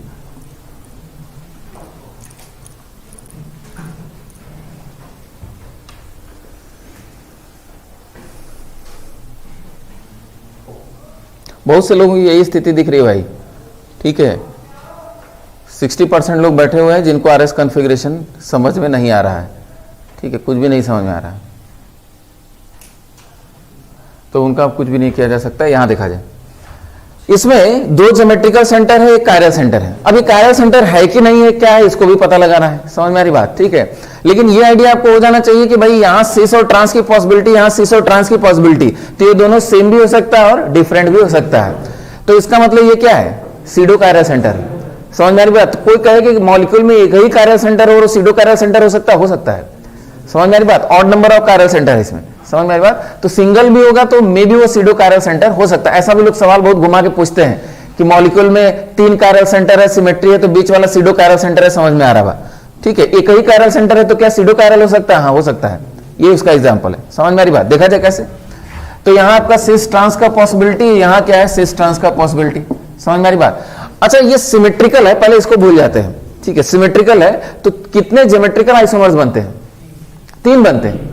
समझ में आ रही बात? Cis cis trans trans, cis trans और ट्रांस सिस नहीं बनता है। समझ में आ रही बात? क्यों? क्योंकि दोनों सेम हो जाते हैं। तो 3 ज्योमेट्रिकल आइसोमर्स हैं, वहीं से शुरू किया जाए। ठीक है, तो आपने कहा ज्योमेट्रिकल आइसोमर्स आपके सिस सिस हो जाएंगे, ट्रांस ट्रांस हो जाएंगे, सिस ट्रांस या ट्रांस सिस लिखा जाए, एक ही बात, क्योंकि सिमेट्रिकल है। ठीक है, अब इसके बाद हम लोग आगे बढ़ेंगे, क्योंकि हम लोग का कंसेप्ट वही है कि पहले ज्योमेट्रिकल बना लिया जाता है, फिर उसके बाद बात किया जाता है आगे। अब इसको बनाना बहुत आसान है। पहले सिस सिस अगर हम बनाए तो सिस और सिस बनाना है, प्रॉपर एंगल्स अगर दें, ये हमने बना दिया। समझ में आ रही बात? अब इसमें सिस और सिस बनाना है तो क्या किया जाए? ठीक है, हम हाइड्रोजन दोनों सेम साइड बना लेते हैं। यहां भी हाइड्रोजन हमने सेम साइड बना दिया। अब ये स्ट्रक्चर क्या हो जाएगा? सिस और सिस स्ट्रक्चर हो जाएगा। ये समझ में आया? अब यहां क्या बना लिया जाए? मिथाइल बना लिया जाए। और इधर भी क्या हो गया? मिथाइल हो गया। तो क्या सिस और सिस समझ में आ गया आपको? अच्छा, अब आप ध्यान से देखिए और यहां ध्यान से समझने की कोशिश करिए। ठीक है, यहां क्या है? OH है। OH बना था कि Cl बनाया था? OH बनाया था। ठीक है, कुछ भी OH और Cl बना सकते हैं। OH है। तो एक तो तरीका ये है आपका बनाने का कि भाई 2 बॉन्ड्स को प्लेन में बना दिया, एक को बाहर और एक को अंदर बना दिया। ये आपका OH हो गया और ये आपका क्या हो गया? H हो गया। ऐसे बना दिया। लेकिन ऐसा बनाने से एक गड़बड़ी आप कर जाएंगे, क्या? कि आपको प्लेन ऑफ सिमेट्री समझ में नहीं आएगी। आप कहेंगे क्या ये प्लेन ऑफ सिमेट्री? तो आप बोलेंगे नहीं, राइट साइड में हाइड्रोजन है, लेफ्ट साइड में क्या है? OH है। और यहीं पे आप गलती करेंगे। आपको क्या बनाना है? परपेंडिकुलर प्लेन में बनाना है। तो इसके बीचों बीच परपेंडिकुलर प्लेन मतलब YZ प्लेन में हम सिर्फ एक को रिप्रेजेंट करेंगे। और वो क्या होगा, सपोज OH को बना दिया हमने, OH को इनटू द प्लेन सपोज बना दिया। अब आपको सीधे सीधे क्या दिख रहा है, प्लेन ऑफ सिमेट्री, और प्लेन ऑफ सिमेट्री दिख रहा है तो मॉलिक्यूल क्या है, एक कायरल है। अच्छा मीजो है कि नहीं है, तो ये मीजो भी है, क्योंकि इसका कायरल फॉर्म भी अभी बनने जा रहा है। ये पॉइंट समझ में आ रही बात, ये क्या है, मीजो है। ठीक है, ये भी क्वेश्चन पूछते हैं लोग कि इसको मीजो बोलेंगे कि नहीं बोलेंगे। हाँ इसको मीजो बोल देंगे क्योंकि इसका one of the stereo isomer क्या है, कायरल है। तो समझ रहे हैं, चीजों को बहुत कॉम्प्लेक्स लोग बनाने लगते हैं कि भाई सीडो कायरल सेंटर है और इसको मीजो बोल देंगे, तो उसके लिए डेफिनेशन हमने अलग से भी लिखवा दी, क्योंकि शुरू की डेफिनेशन से आपको दिक्कत हो सकती है कि मॉलिक्यूल में कायरल सेंटर है, उसके बाद एलिमेंट ऑफ सिमेट्री है, तो मॉलिक्यूल क्या है, मीजो है। ये एक डेफिनेशन बताया था, ठीक है, लेकिन वो डेफिनेशन यहां उतना कंफर्टेबल नहीं हो पाएगा। आप कहेंगे एक ही कायरल सेंटर है फिर भी ये मीजो है, क्या बोला जाए, इसको माना जाए कि ना माना जाए। तो हमने डेफिनेशन आसान क्या की, इसका one of the stereo isomers अगर कायरल है तो इसको हम मीजो बोल देंगे। तो यहां निश्चित रूप से कंपाउंड क्या है, मीजो है। इसमें बहुत समय तक हमको भी समस्या रही, हमने क्या किया, OH को इधर बनाया, H को इधर बनाया, हमको प्लेन ऑफ सिमेट्री कभी इसमें नहीं दिखती थी। समझ में आ रही बात, और ये नहीं समझ में आता था कि भाई ये कायरल कैसे है, ये तो कायरल दिख रहा है सीधे सीधे। समझ में आ रही बात, तो इसीलिए आप भी इसको समझिएगा कि सिर्फ OH बनाइए, कोई जरूरत नहीं इसको बनाने की। अच्छा अगला स्ट्रक्चर, हम सिंपली एक अगर चेंज कर दें, यहां मिथाइल कर दें और यहां H कर दें, तो यहां क्या हो गया, ट्रांस हो गया। यहां ऊपर मिथाइल कर दें और यहां H कर दें तो ये आपका ट्रांस हो गया। तो अगेन ये ट्रांस हो गया, ये भी क्या हो गया, प्लेन ऑफ सिमेट्री इसमें दिख रहा है, दिख रहा है सबको, प्लेन ऑफ सिमेट्री। यहां एक चेंज कर दें कि भाई मिथाइल नीचे कर दें और हाइड्रोजन ऊपर कर दें, अब क्या है, प्लेन ऑफ सिमेट्री नहीं है। और प्लेन ऑफ सिमेट्री नहीं तो मॉलिक्यूल क्या हो गया, कायरल हो गया। ये कायरल सेंटर की तरह भी बिहेव कर रहा है, तो इसका मतलब मॉलिक्यूल क्या है, कायरल है। क्लियर है, तो इसका मतलब फाइनली क्या लिखा जाए, सिस सिस ट्रांस ट्रांस, और मान लीजिए सिस ट्रांस लिख दिया या ट्रांस सिस लिख दिया, ये आपका क्या है, कायरल है, और ये दोनों क्या हो गए, मीजो हो गए। और टोटल आइसोमर्स आपका क्या हो गया, 4 हो गया। और इसमें आप इसको सीडो कायरल भी बोल सकते हैं।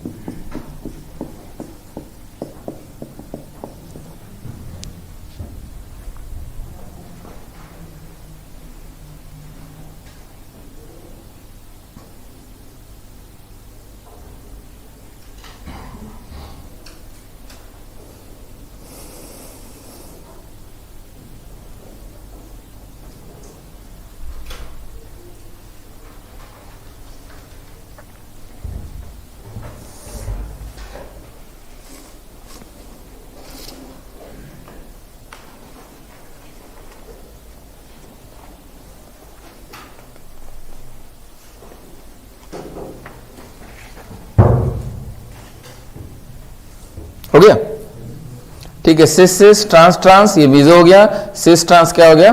तो इसमें कई क्वेश्चन आपने सॉल्व कर लिया बिना, ठीक है, सिंगल कायरल सेंटर क्या सीडो कायरल सेंटर हो सकता है, हो सकता है, ठीक है, ये भी आपने सॉल्व कर लिया। दूसरा पॉइंट क्या हो गया कि मीजो इसमें क्या, इसको मीजो बोलेंगे, हाँ इसको मीजो भी बोल देंगे, कोई दिक्कत नहीं, क्योंकि इसका ऑप्टिकली एक्टिव स्टीरियो आइसोमर यहाँ पॉसिबल है। एक सिस बनाया दूसरा ट्रांस बनाया तो प्लेन ऑफ सिमेट्री इसमें नहीं मिलेगी। तो मेरे ख्याल से सॉल्व हो गया, ठीक है। तो ये सभी क्वेश्चन आपको ITR सेक्शन में दिखेंगे, और भी इनसे अच्छे सवाल है, ठीक है, लेकिन उसके लिए हम लोग को मैकेनिज्म की जरूरत पड़ेगी, ठीक है। तो जब हैलोजिनेशन का मैकेनिज्म पढ़ाएंगे तब वहां और भी बातें करेंगे, फ्रैक्शनल डिस्टिलेशन पे और भी सवाल करेंगे, ठीक है। तो सभी सवाल आपके फॉस्टर में हैं, आगे बढ़ा जाए इसमें। अच्छा क्वेश्चंस का कोई अंत नहीं है फिर भी इसमें, ठीक है, एक दो क्वेश्चन और लिख लेते हैं। यहां आपका CH3, यहां आपका ब्रोमीन हो गया, यहां आपका ब्रोमीन, ये फर्स्ट क्वेश्चन हो गया। सेकंड क्वेश्चन मान लीजिए हैलोजिनेशन का कर लिया जाए, यहां आपका CH3 Cl2 H, mono halogenation.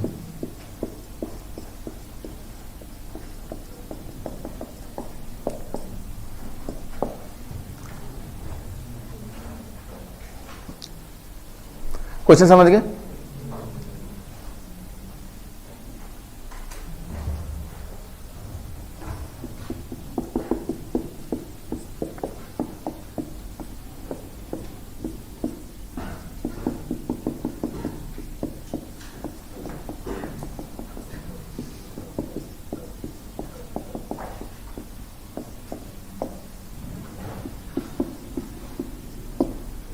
ठीक है, ये क्वेश्चन आपके होमवर्क के लिए है, इसको डिस्कस नहीं करेंगे, इससे पहले भी कुछ होमवर्क दिया था हमने आपको, ठीक है, तो मेरे ख्याल से किए तो नहीं होंगे, ठीक है, किए होते तो जरूर हमसे दिखाते, कंसल्ट करते, कुछ पूछते, तो किए तो नहीं है आप, ठीक है, लेकिन फिर भी हम आपको होमवर्क दे रहे हैं कि इसके नंबर ऑफ स्टीरियो आइसोमर्स निकाल लीजिए। कैसे निकालेंगे?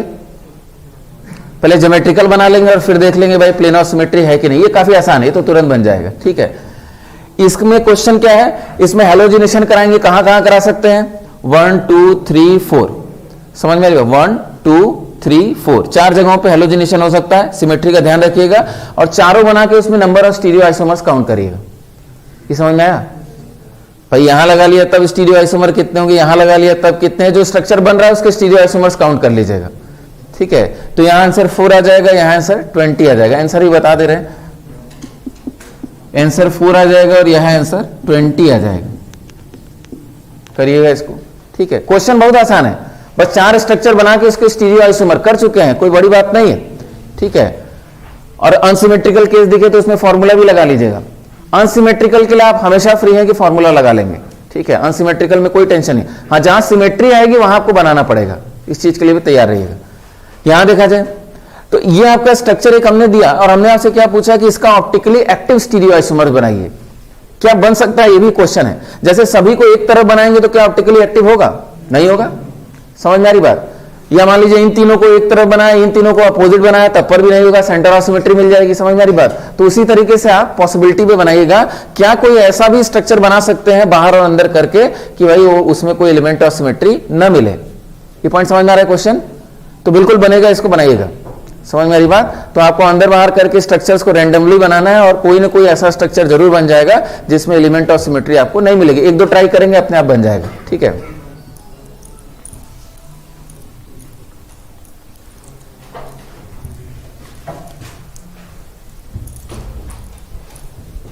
अब 1-2 छोटे छोटे पॉइंट्स हैं, उनको जल्दी से कवर कर लिया जाए।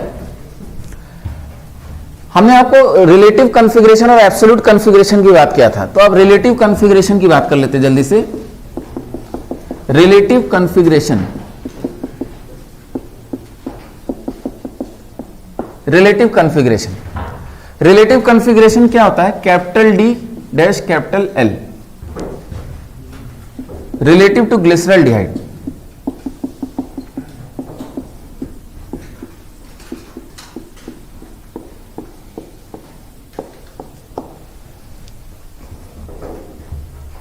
ठीक है, ऑप्टिकल आइसोमरिज्म में जितना हम लोग को पढ़ना था डिटेल में उतना सब कुछ हम लोग पढ़ चुके हैं, ठीक है।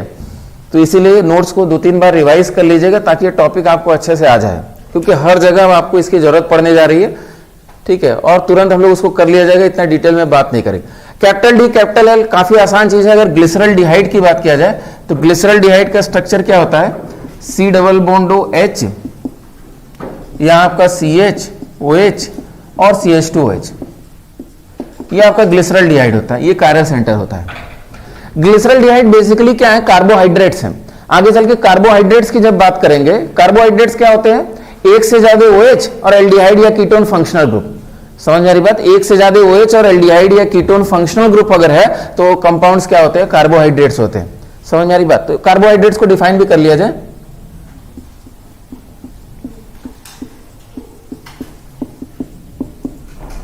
जो एनसीईआरटी में डेफिनेशन है वो क्या है? Optically active,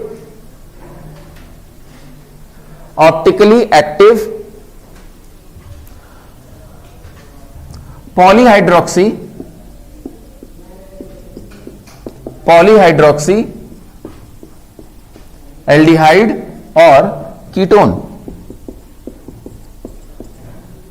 optically active polyhydroxy aldehyde और कीटोन, ठीक है। तो एल्डिहाइड या कीटोन फंक्शनल ग्रुप हो, एक से ज्यादा OH हो और वो ऑप्टिकली एक्टिव हो, मतलब उसमें कहीं ना कहीं कायरल सेंटर वगैरह हो, तो इसको हम लोग क्या बोलेंगे? कार्बोहाइड्रेट बोलेंगे। अब इसकी अगर बात किया जाए, फिर से ध्यान समझने की कोशिश करिएगा, इसको अगर फिशर के फॉर्म में बनाया जाए तो हम 2 फॉर्मेट में इसको बनाते हैं कि यहां हमने CHO बना दिया, यहां CH2OH बना दिया और OH राइट साइड में बना दिया, H लेफ्ट साइड में बना दिया। या दूसरी पॉसिबिलिटी क्या हो सकती है? OH लेफ्ट साइड में बना दिया, H राइट साइड में, CHO यहां और CH2OH यहां। ये जो कंपाउंड है इसको बोला जाता है कैपिटल डी ग्लिसरॉल्डिहाइड। और कैपिटल डी ग्लिसरॉल्डिहाइड की डेफिनेशन क्या है कि फिशर में OH राइट साइड में दिखेगा आपको, फिशर में OH राइट साइड में, या कुछ लोग हाइड्रोजन से डेफिनेशन बनाते हैं तो हाइड्रोजन क्या है लेफ्ट साइड में, एक ही बात है, हम लोग OH की बात कर लेते हैं, OH राइट साइड में। और अगर यही OH लेफ्ट साइड में होगा तो ये क्या हो जाएगा, capital L glyceraldehyde, capital L glyceraldehyde. ठीक है, लिख लेते हैं इस पॉइंट को, पहले से बना के लिख लीजिए।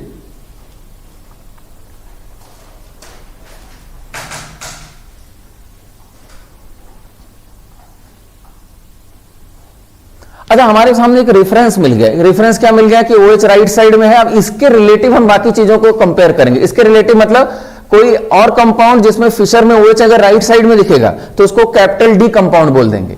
क्यों? सिमिलरिटी विद डी ग्लिसरॉल्डिहाइड, समझ मेरी बात। और किसी कंपाउंड में कैपिटल L मतलब OH कायरल सेंटर पे लेफ्ट साइड में दिखेगा तो रिलेटिव टू ग्लिसरॉल्डिहाइड हम उसको कैपिटल L बोल देंगे।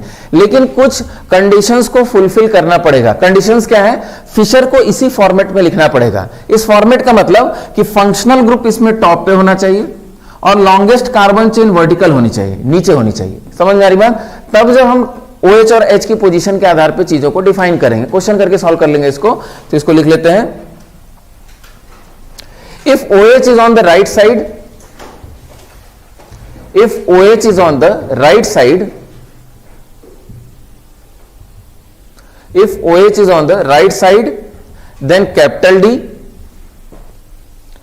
If OH is on the right side, then capital D. And if on left, and if on left, then capital L, then capital L। ये तो बात हो गई। लेकिन इसमें एक शर्त और क्या है कि फिशर को जो भी आप कंपेयर कर रहे हैं उसको इसी फॉर्मेट में लिखना है। इस फॉर्मेट में लिखने का मतलब, ठीक है, अगला पॉइंट लिखेगा, but functional group should be at the top, but functional group should be at the top and longest carbon chain should be vertical. Functional group should be at the top and longest carbon chain should be vertical। नीचे यहां होनी चाहिए, longest carbon chain should be vertical। काफी आसानी से सवाल हो जाते हैं। longest carbon chain should be vertical। अच्छा, एक दो इंफॉर्मेशन और लिख लीजिएगा। ये जो ग्लिसरॉल्डिहाइड है, कैपिटल डी ग्लिसरॉल्डिहाइड है, ठीक है, इसको एक्सपेरिमेंटली जब मेजर किया गया तो ये आपका डेक्स्ट्रो रोटेटरी पाया गया। प्लस मतलब क्या लिख रहे हैं, इट इज डेक्स्ट्रो रोटेटरी। तो experimentally capital D glyceraldehyde is dextro rotatory और उसका तो मिरर इमेज क्या मिला, लेवो रोटेटरी मिला। समझ में आ रही बात? लेकिन किसी और कंपाउंड को अगर आप कैपिटल डी कंपाउंड कह रहे हैं तो वो तो ठीक है, लेकिन आप उसका प्लस माइनस आप प्रिडिक्ट नहीं कर पाएंगे। जैसे कोई कहे कि सर डी ग्लिसरॉल्डिहाइड क्या है, डेक्स्ट्रो रोटेटरी है, तो कोई नया कंपाउंड भी क्या डेक्स्ट्रो रोटेटरी हो जाएगा? नहीं, वो तो रोटेशन आपका क्या होता है, एक्सपेरिमेंट से पता चलता है। हाँ, लेकिन कैपिटल डी ग्लिसरॉल्डिहाइड एक्सपेरिमेंटली क्या है, डेक्स्ट्रो रोटेटरी, और वो क्या है, लेवो रोटेटरी। तो ये आपका एक्सपेरिमेंटली है। ये पॉइंट मेरे ख्याल से आप समझ रहे हैं, प्लेन पोलराइज लाइट के एक्सिस को रोटेट करना। तो एक्सपेरिमेंटली है, आप मॉलिक्यूल देख के प्रिडिक्ट नहीं कर रहे हैं, ठीक है। लेकिन किसी कंपाउंड का आप रोटेशन मॉलिक्यूल देख के कभी भी प्रिडिक्ट नहीं कर सकते। RS कॉन्फ़िगरेशन प्रिडिक्ट कर सकते हैं, capital D capital L predict कर सकते हैं, लेकिन रोटेशन कभी भी प्रिडिक्ट नहीं कर पाएंगे। ये मेरे ख्याल से क्लियर है आपको पॉइंट। अब क्वेश्चंस की बात करें, जैसे इसी में क्वेश्चन अगर पूछे हम, इसको लिखिएगा नहीं, जैसे मान लीजिए हमने CHO यहां कर दिया, ठीक है, CH2OH यहां है, H यहां है, OH यहां है, आपसे पूछ रहा है कि कैपिटल D है कि कैपिटल L है, आप क्या बताएंगे? तो आप कहेंगे पहले फिशर को क्या किया जाए, स्टैंडर्ड फॉर्मेट में लिखा जाए। मतलब CHO हमको यहां चाहिए, कर लिया, OH यहां चला गया, अब हो गया CHO यहां हो गया, CH2OH यहां हो गया, फॉर्मेट हो गया।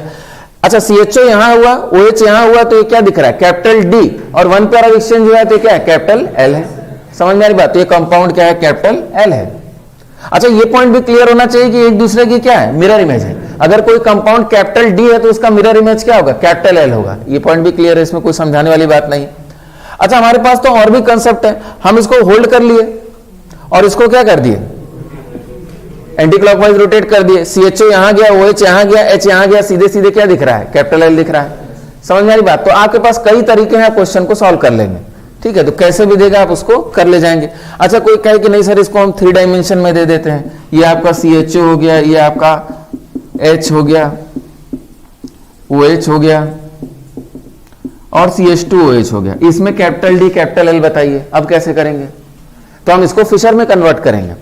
समझ में आ रही बात? फिशर में कन्वर्ट करने के वैसे तो बहुत उपाय है, ठीक है, लेकिन हमने एक आसान हिट एंड ट्रायल मेथड आपको बस बताया था, ठीक है। वो क्या है?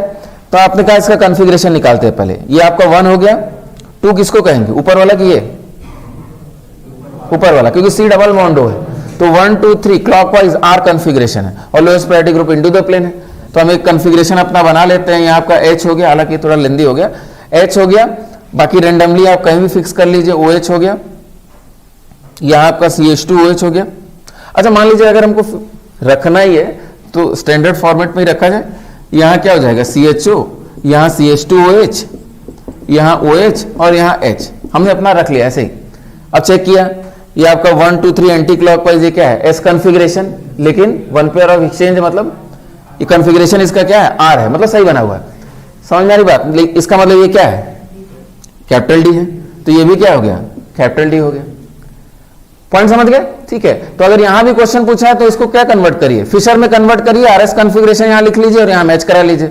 सही RS कॉन्फ़िगरेशन लिख देंगे तो कंपाउंड सही हो जाएगा, उसके बाद मैच करा लीजिएगा रिलेटिव कॉन्फ़िगरेशन। क्लियर है? ठीक है। तो अभी क्वेश्चन लिख लीजिए। अच्छा, क्वेश्चन लिखने से पहले एक दो और इंफॉर्मेटिव बातें समझने की कोशिश करिएगा। हमने कार्बोहाइड्रेट्स को क्या डिफाइन किया कि जैसे ग्लूकोज है, फ्रक्टोज है, मेनोज है, राइबोज है, सुक्रोज है, सब क्या होते हैं? कार्बोहाइड्रेट होते हैं। इनके बारे में डिटेल में आपको पढ़ना है। तो नेचुरली अकरिंग जितने भी कार्बोहाइड्रेट होते हैं वो कैपिटल D फॉर्मेट के होते हैं। मतलब कायरल सेंटर पे OH किधर होता है? राइट साइड पे होता है। कायरल सेंटर की बात हो रही है, कायरल सेंटर का कॉन्फ़िगरेशन बताया जाता है, ठीक है।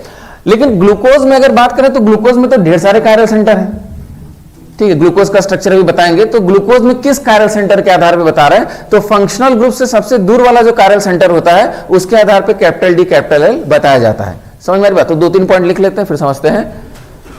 All naturally occurring carbohydrates, all naturally occurring carbohydrates, all naturally occurring carbohydrates are of capital D form. All naturally occurring carbohydrates are of capital D form. तो ग्लूकोज में कैपिटल D ग्लूकोज जो है, D glucose, वो क्या होता है? Naturally occurring होता है। लेकिन L ग्लूकोज क्या है? वो नेचुरली अकरिंग नहीं है, ठीक है। तो कार्बोहाइड्रेट में टेंशन ही खत्म हो गई। कभी भी कार्बोहाइड्रेट कोई भी नाम लिखा हुआ है तो वहां कैपिटल D ही होगा, ठीक है। L नहीं होता है क्योंकि वो नेचुरली अकरिंग नहीं होता है, ठीक है। अच्छा, इसके अलावा एक चीज और समझने की कोशिश करिएगा, ठीक है। Chiral centre most distant from, chiral centre most distant from, सबसे दूर वाला, chiral centre most distant from functional group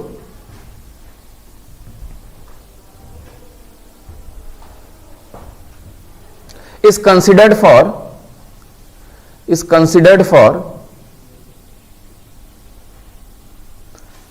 considered for capital D capital L. Chiral center most distant from functional group is considered for capital D capital L. अच्छा, एक और चीज समझा जाए, आगे चल के जब अमीनो एसिड्स का डिस्कशन करेंगे तो अमीनो एसिड्स का जनरल फॉर्मेट क्या होता है? RCH, यहां आपका क्या हो जाता है? NH2, और यहां क्या हो जाता है? COH हो जाता है।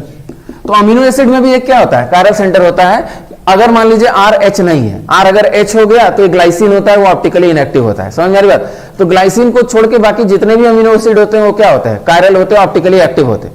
ये पॉइंट समझ में आ रहा है? ठीक है। There are 20 types of amino acid, आगे चल के पढ़ा जाएगा, R का वेरिएशन होता है उसमें, ठीक है। तो अमीनो एसिड्स की भी अगर बात किया जाए तो अमीनो एसिड में डेफिनेशन NH2 के आधार पर होती है। तो जो भी नेचुरली अकरिंग अमीनो एसिड्स होते हैं वो कैपिटल L फॉर्मेट के होते हैं। कैपिटल L फॉर्मेट कहने का मतलब कि यहां फंक्शनल ग्रुप क्या है? COH है, यहां हमने R लगा दिया, यहां H लगा दिया और यहां क्या हो गया? NH2 हो गया। तो यहां OH का रिप्लेसमेंट किससे हो गया है? NH2 के साथ। और नेचुरली अकरिंग अमीनो एसिड्स क्या होते हैं? कैपिटल L फॉर्म के होते हैं। तो इस पॉइंट को भी लिख लीजिए ऐसा बना के।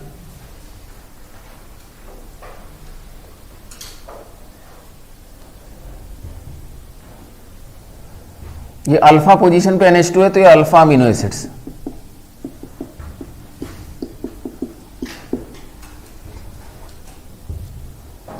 लिख लीजिए। all naturally occurring amino acids, all naturally occurring amino acids are of, or all naturally occurring amino acids are of capital L form, capital L form. और डेफिनेशन किसके आधार पे इसमें NH2 और H की बात करेंगे, क्लियर है, ठीक है। OH का रिप्लेसमेंट NH2 से हो गया। तो कार्बोहाइड्रेट्स कैपिटल D फॉर्म के होते हैं, जबकि अमीनो एसिड्स क्या होते हैं, कैपिटल L फॉर्म के होते हैं, ठीक है। क्वेश्चन लिखिए, assign capital D and capital L, assign capital D and capital L in the given molecules. Assign capital D and capital L in the given molecules. सभी का आंसर तुरंत आ जाना चाहिए, कुछ करना नहीं है, देखते ही आंसर लिखना है आपको। फिशर समझ रहे हैं तो सब क्वेश्चन अपने आप में कुछ है नहीं।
एकदम आसान देखा जाए, ये तो वही क्वेश्चन हो गया, CHO यहाँ, OH यहाँ, तो ये क्या हो गया, कैपिटल D हो गया, तो ये क्या हो गया, कैपिटल L हो गया। डायरेक्ट लिख लिया जाए, वन पेयर ऑफ एक्सचेंज से वहां पहुंचे थे। यहां बताइए,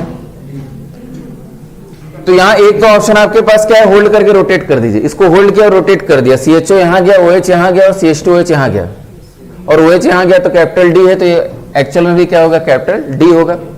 बाकी दूसरा ऑप्शन क्या है कि इसको यहां किया, इसको यहां किया और इसको यहां कर दिया, इसको यहां कर दिया, टू पेयर ऑफ एक्सचेंज कर दिया, मॉलिक्यूल वही रहेगा। समझ में आ रही बात? यहां तो इसको पहले कन्वर्ट किया जाए, कॉन्फ़िगरेशन लिखा जाए। कॉन्फ़िगरेशन के लिए हाइड्रोजन को यहां इमेजिन किया और CH2OH को यहां कर दिया, क्लियर है। तो ये 1 2 3 क्लॉकवाइज आर कॉन्फ़िगरेशन, तो ये क्या है, एक्चुअल में एस कॉन्फ़िगरेशन है। अब हम अपना करस्पॉन्डिंग स्ट्रक्चर बनाएंगे, लेकिन हम चीजों को अलाइन करके ही लिखेंगे। CHO यहां लिखेंगे और यहां आपका CH2OH लिख देंगे, ठीक है। OH यहां लिख दिया, H लिख दिया यहां सपोज, तो ये आपका 1 2 3 एंटी क्लॉकवाइज एस कॉन्फ़िगरेशन, तो ये आपका आर कॉन्फ़िगरेशन हुआ। जबकि हमको एस चाहिए तो हम क्या करेंगे, वन पेयर ऑफ एक्सचेंज इनके बीच कर देंगे। OH यहां हो गया और आपका H यहां हो गया, तो ये आपका कैपिटल L हो गया। तो ये कंपाउंड भी क्या है, कैपिटल L है। सबको क्लियर है? क्वेश्चन करना तो एक लाइन का काम है, ठीक है।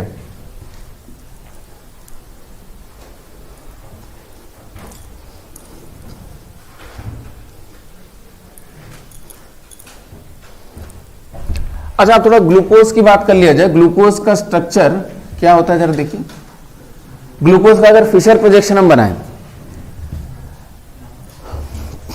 अच्छा एक चीज और समझने की कोशिश करिए, जैसे आप क्वेश्चंस करेंगे तो कई जगहों पे, जैसे मान लीजिए हम यहां COH कर दें, ठीक है, यहां OH कर दें, इधर OH कर दिया और यहां CH2OH। अभी RS कॉन्फ़िगरेशन की बात नहीं हो रही, HH हो गया। इसका IUPAC नेम लिखना रहेगा, तो 1 2 ये आपका 3 हो गया, ये आपका 4 हो गया। समझ में आ रही बात? तो IUPAC नेम इसका क्या हो गया, 2 3 4 trihydroxy butanoic acid, ये इसका नाम हो गया, क्लियर है। अब इसमें कहीं कहीं आपको क्या मिलेगा कि 2 पोजीशन पे आपके क्या है, कायरल सेंटर है, तो उसका कॉन्फ़िगरेशन जरा बताइए। तो इसका कॉन्फ़िगरेशन क्या है, ये आपका 1 हो गया। यहाँ कार्बन से ऑक्सीजन जुड़ा हुआ है जबकि कार्बन से डबल बॉन्ड हो जुड़ा हुआ है, तो इसका मतलब 1 2 3 एंटी क्लॉकवाइज एस कॉन्फ़िगरेशन, तो ये आपका आर कॉन्फ़िगरेशन हो गया। यहाँ आपका क्या हो गया, तो ये आपका 1 हो गया। अच्छा यहाँ थोड़ा सा मुश्किल होगा, देखा जाए, यहाँ ऑक्सीजन जुड़ा हुआ है, यहाँ कार्बन जुड़ा हुआ है, कार्बन से ऑक्सीजन, कार्बन और यहाँ कार्बन से ऑक्सीजन और फिर हाइड्रोजन वगैरह है, तो ऊपर की प्रायोरिटी ज्यादा हो जाएगी, तो क्लॉकवाइज आर, ये आपका एस कॉन्फ़िगरेशन हो जाएगा। तो कहीं कहीं आपको 2 ब्रैकेट में क्या मिलेगा, आर मिलेगा ब्रैकेट क्लोज, फिर आपको 3 मिलेगा ब्रैकेट में क्या मिलेगा, एस मिलेगा, फिर आपको 4 डैश ऐसे मिलेगा। तब आप पूछेंगे ये सर 2 ब्रैकेट में आर क्या दिया हुआ है, तो 2 ब्रैकेट में आर क्या दिया हुआ है, उसका कॉन्फ़िगरेशन दिया हुआ है। समझ में आ रही बात। और कभी कभी आपको क्वेश्चन करने के लिए ये देगा ही नहीं, सिर्फ आपको ये लिखा रहेगा, तब आपको क्या करना होगा, स्ट्रक्चर बनाना पड़ेगा। समझ में आ रही बात। इसका रिएक्शन हम अल्कोहलिक के वजह से करा रहे हैं, तो आप स्ट्रक्चर बनाएंगे तब ना होगा। समझ में आ रही बात, ठीक है। तो ये तो पॉइंट मेरे ख्याल से आपको क्लियर हो गया कि 2R और 3S क्या है। तो आईयूपीएससी नंबरिंग में 2 पोजीशन पे जो कायरल सेंटर है उसका कॉन्फ़िगरेशन दिया हुआ है, तो 3 डायमेंशन में आप बना सकते हैं इसको, फिशर प्रोजेक्शन बना ले जाए। मेरे ख्याल से एक एग्जांपल से क्लियर हो गया आपको, क्लियर है, ठीक है। तो ये कॉमन सेंस की बात है हालांकि, तो जहां एग्जांपल्स मिलेंगे वहां देखिएगा, ठीक है। अब यहां आते हैं फिर से, अगर मान लीजिए ग्लूकोज की बात करें तो यहां आपका CHO हो गया, फिर इसके बाद इसमें 4 लाइन बनाइएगा, 1 2 3 4, 4 लाइन बना लिया, आपका ग्लूकोज का स्ट्रक्चर बन जाएगा, ठीक है। थर्ड पोजीशन पे इंटरचेंज किया जाता है, नंबरिंग करिए 1 2 3 4 5 और यहां आपका 6 हो जाएगा और यहां आपका CH2OH हो गया। सभी OH राइट साइड में होंगे, थर्ड पोजीशन पे लेफ्ट साइड में होता है, तो सभी OH हमने राइट साइड में बना दिया और थर्ड पोजीशन पे OH क्या हो जाएगा, लेफ्ट साइड हो जाएगा। ये आपका ग्लूकोज का स्ट्रक्चर हो गया, क्लियर है, ये आपका ग्लूकोज का स्ट्रक्चर हो गया। सभी कायरल सेंटर्स पे आप RS कॉन्फ़िगरेशन बता सकते हैं, ठीक है। 2 ब्रैकेट में क्या है, 3 ब्रैकेट में क्या है, सब कायरल सेंटर है। लेकिन इसमें कैपिटल D कैपिटल L किसके आधार पर बताएंगे, तो फंक्शनल ग्रुप से सबसे दूर वाला का फंक्शनल ग्रुप, इसमें कहीं प्रिंसिपल फंक्शनल ग्रुप, तो प्रिंसिपल फंक्शनल ग्रुप से सबसे दूर वाला कायरल सेंटर 5 है। इसमें OH कहां है, राइट साइड में, तो ये कंपाउंड क्या है, कैपिटल D ग्लूकोज है।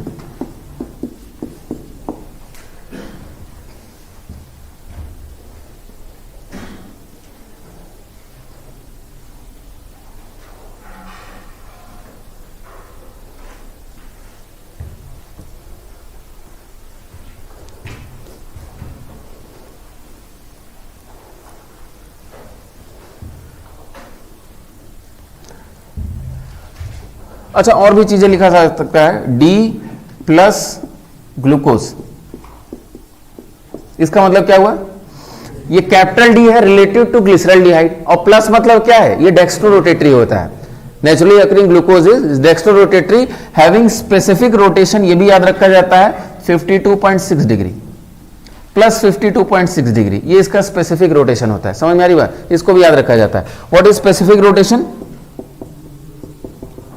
स्पेसिफिक रोटेशन स्टैंडर्ड कंडीशन में जो ऑप्टिकल रोटेशन है इसका, प्लेन पोलराइज लाइट का, वो इसका स्पेसिफिक रोटेशन है। तो इस पे काफी डिटेल में डिस्कशन आगे भी होगा, लेकिन ग्लूकोज का स्पेसिफिक रोटेशन याद रखा जाता है, ठीक है। तो इट इज डेक्स्ट्रो रोटेटरी, ये प्लस साइन इंडिकेट कर रहा है। अच्छा बाकी यहां कहीं डैश वैश लगा देंगे तो उससे आप कंफ्यूज मत हो जाइएगा, ठीक है। तो ये क्या लगा हुआ है, दोनों ये डैश लगा हुआ है, तो उससे नहीं कंफ्यूज होते हैं, ठीक है। सिंबल्स का मतलब आप समझ रहे हैं तो आप कंफ्यूज नहीं होंगे, नहीं तो आगे फिर कंफ्यूज होने लगेंगे कि ये क्या है, माइनस लिखा हुआ है,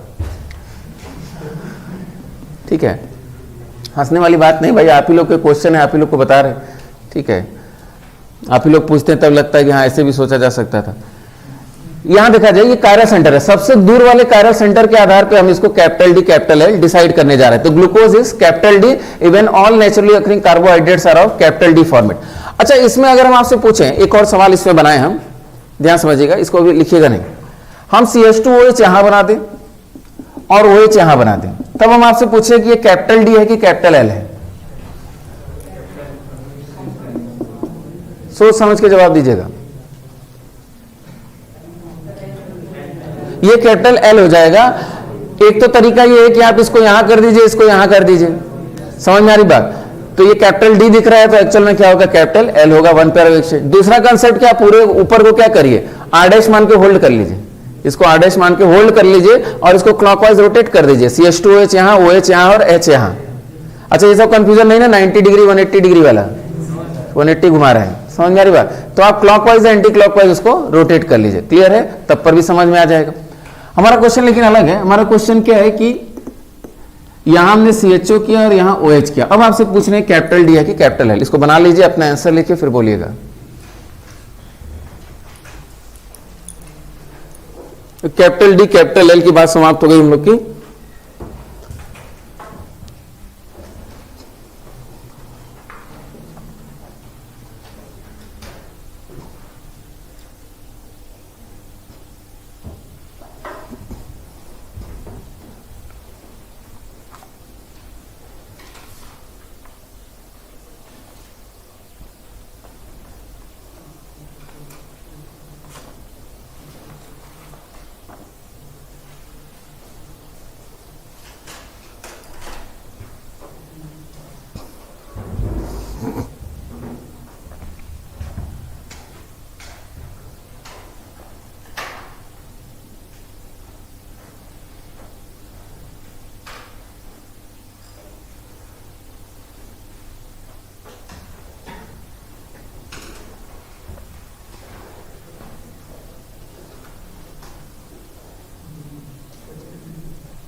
हाँ बताइए, कितने लोगों का कहना है कैपिटल एल होगा? बिल्कुल सही बात है, कैपिटल एल होगा। ठीक है। अच्छा, ऊपर CHO राइट साइड में लिखिए, लेफ्ट साइड में लिखिए, उससे हमको कोई लेना देना नहीं है। समझ में आ रही बात? आप चाहें तो यहां होल्ड करके इसको रोटेट कर दीजिए, CHO यहां आएगा, OH यहां आएगा, H यहां आएगा, उससे कोई लेना देना नहीं है। हमको इस कायरल सेंटर से मतलब था, और इस कायरल सेंटर में ऊपर के डायरेक्शन में क्या है? फंक्शनल ग्रुप है। अब वो वहां राइट में है लेकिन लेफ्ट में है, उससे हमको कोई लेना देना नहीं। ये पॉइंट समझ में आ रहा है? ठीक है। तो इसमें आप सिंपली इसको ये समझने की कोशिश करिए कि CHO यहां है और यहां पे आपका फंक्शनल ग्रुप है। अब वो कहां है, कैसे, उससे लेना देना हमको नहीं है। हाइड्रोजन है और यहां क्या है? OH है। यहां आपका क्या है? OH है। और ये कॉन्फ़िगरेशन क्या है? सॉरी, यहां क्या हो गया? CH2OH। यहां आपका OH हो गया, यहां आपका CH2OH हो गया। तो ये कंपाउंड क्या है? ये L है। समझ में आ रही बात? इसको रोटेट किया CH2H यहां, तो ये भी कंपाउंड क्या होगा? L होगा। उसको आप चाहें तो आप रोटेट करके यहां कर लीजिए, उससे यहां कोई फर्क पड़ने वाला नहीं। समझ में आ रही बात? ये कंपाउंड क्या है? Capital L। ठीक है। जो नहीं समझेगा उसको क्या करेगा? यहां भी एक एक्सचेंज करेगा, यहां भी एक एक्सचेंज करेगा और कहेगा ये 2 पेयर ऑफ एक्सचेंज है, मॉलिक्यूल चेंज नहीं हुआ। समझ में आ रही बात? और मॉलिक्यूल चेंज नहीं हुआ तो आप आंसर करेंगे गड़बड़ सड़बड़। समझ में आ रही बात? तो मॉलिक्यूल क्या हो गया? चेंज कर गया। अच्छा, एक और बात बताइए, यहां 1 पेयर ऑफ एक्सचेंज किया है, यहां 1 पेयर ऑफ एक्सचेंज किया, एक नया कंपाउंड यहां बना दिया हमने, तो कंपाउंड और इसमें क्या रिलेशनशिप होगा?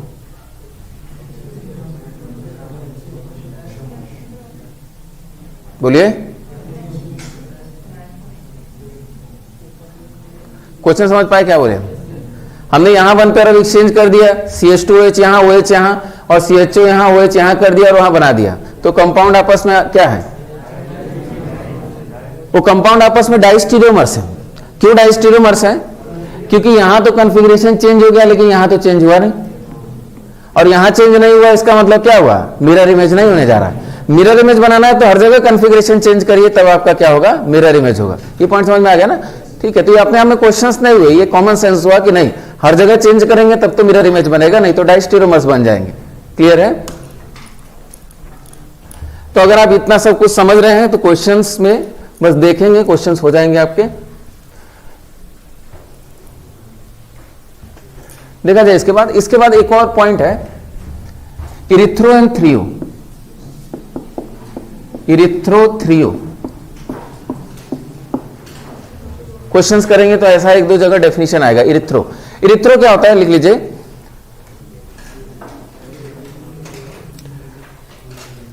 If two similar groups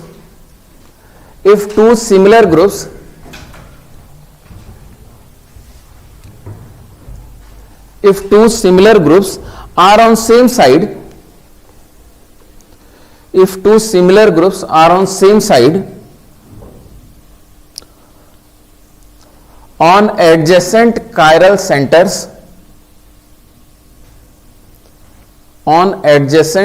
centers, in the fissure, in the Fisher,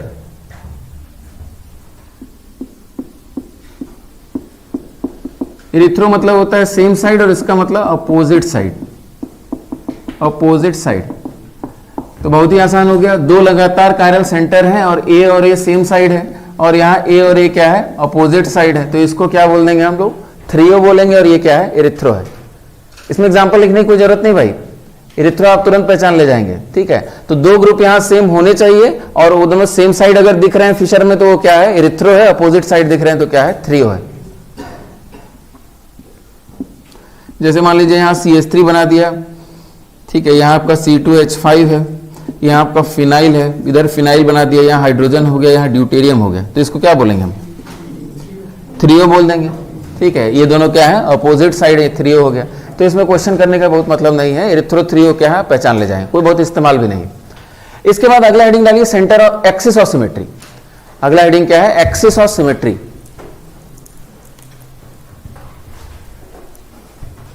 axis of symmetry हम लोग पहले भी समझ चुके हैं। एक्सिस ऑफ सिमेट्री क्या होता है, मॉलिक्यूल को किसी एक्सिस पे रोटेट करिए, ठीक है, और रोटेशन के बाद जो स्ट्रक्चर बन रहा है उसको उठा के सुपर इम्पोज करिए, तो अगर वो सेम हो गया तो उसका मतलब क्या है, एक्सिस ऑफ सिमेट्री प्रेजेंट है।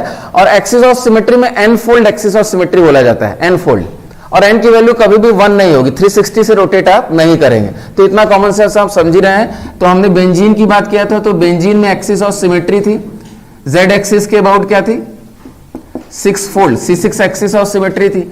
यहां अगर बात करें तो C2 एक्सिस ऑफ सिमेट्री, कई प्रकार की इसमें एक्सिस ऑफ सिमेट्री आपने डिफाइन कर दिया। ये क्लियर है मेरे ख्याल से। और एग्जांपल्स क्या थे, हम लोग को एक एग्जांपल बस समझना है। जैसे ये एक बढ़िया एग्जांपल है, दोनों ब्रोमीन आपके अगर सेम साइड है तो क्या इसमें एक्सिस ऑफ सिमेट्री है, नहीं है। अच्छा, कोई कहे कि सर जेड एक्सिस के अबाउट इसको रोटेट करिए, तो रोटेट करिए तो ब्रोमीन यहां जाएगा, ब्रोमीन यहां चला जाएगा, सुपर इम्पोज नहीं होगा। समझ में आ रहा है, सुपर इम्पोज नहीं होगा।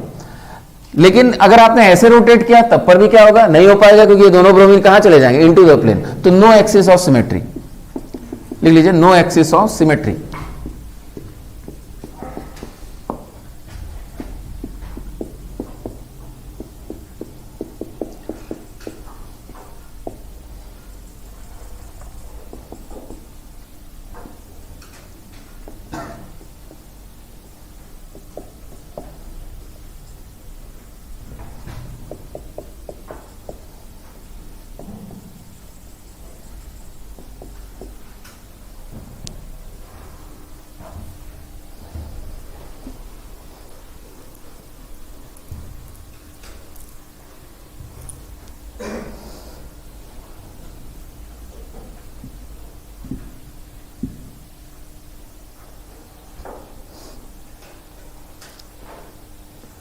ठीक है, तो ऑप्टिकल आइसोमरिज्म के जितने भी क्वेश्चन है, जहां भी उसको आप अटेम्प्ट कर लीजिए, सब हो जाएंगे आपके।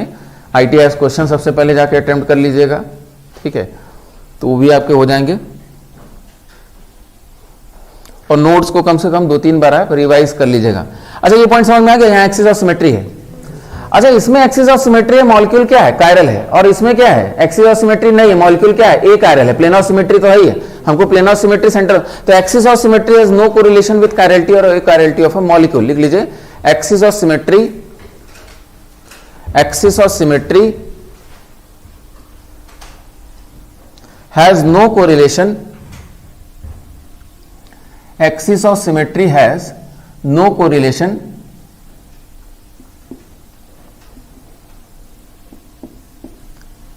with chirality or achirality of molecule।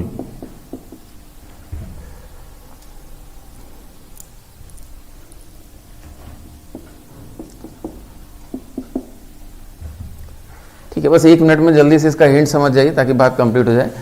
क्या इसमें एक्सिस ऑफ सिमेट्री है, याद करिए थोड़ा सा, फिशर प्रोजेक्शन बना हुआ है, तो आप याद करिए, आपने कहा था जेड एक्सिस के अबाउट इसको रोटेट कर दीजिए 180 डिग्री, तो 180 रोटेट कर देंगे तो फिर से स्ट्रक्चर घूम के क्या हो जाएगा, यही हो जाएगा। तो इसमें जेड एक्सिस के अबाउट क्या है, C2 एक्सिस ऑफ सिमेट्री है। तो जेड एक्सिस के अबाउट क्या है, इसमें C2 एक्सिस ऑफ सिमेट्री है। ये पॉइंट सबको समझ में आया था, C2 axis of symmetry. Molecule क्या है, कायरल है, molecule is chiral, it has C2 axis of symmetry. अगर इसी क्लोरीन को यहां कर दे, हाइड्रोजन को इधर कर दे, तब C2 एक्सिस ऑफ सिमेट्री नहीं थी, उससे कोरिलेट कर सकते हैं। समझ में आ रही बात। लेकिन ये क्वेश्चन पूछने का तरीका क्या होगा कि हम आपको ऐसे अगर स्ट्रक्चर दे दें, ठीक है, ऐसे स्ट्रक्चर दे दें।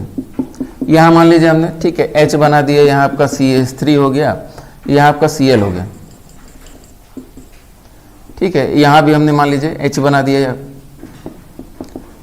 ठीक है, Cl हो गया, यहाँ आपका CH3 हो गया। एक बार कॉन्फ़िगरेशन चेक कर लेंगे।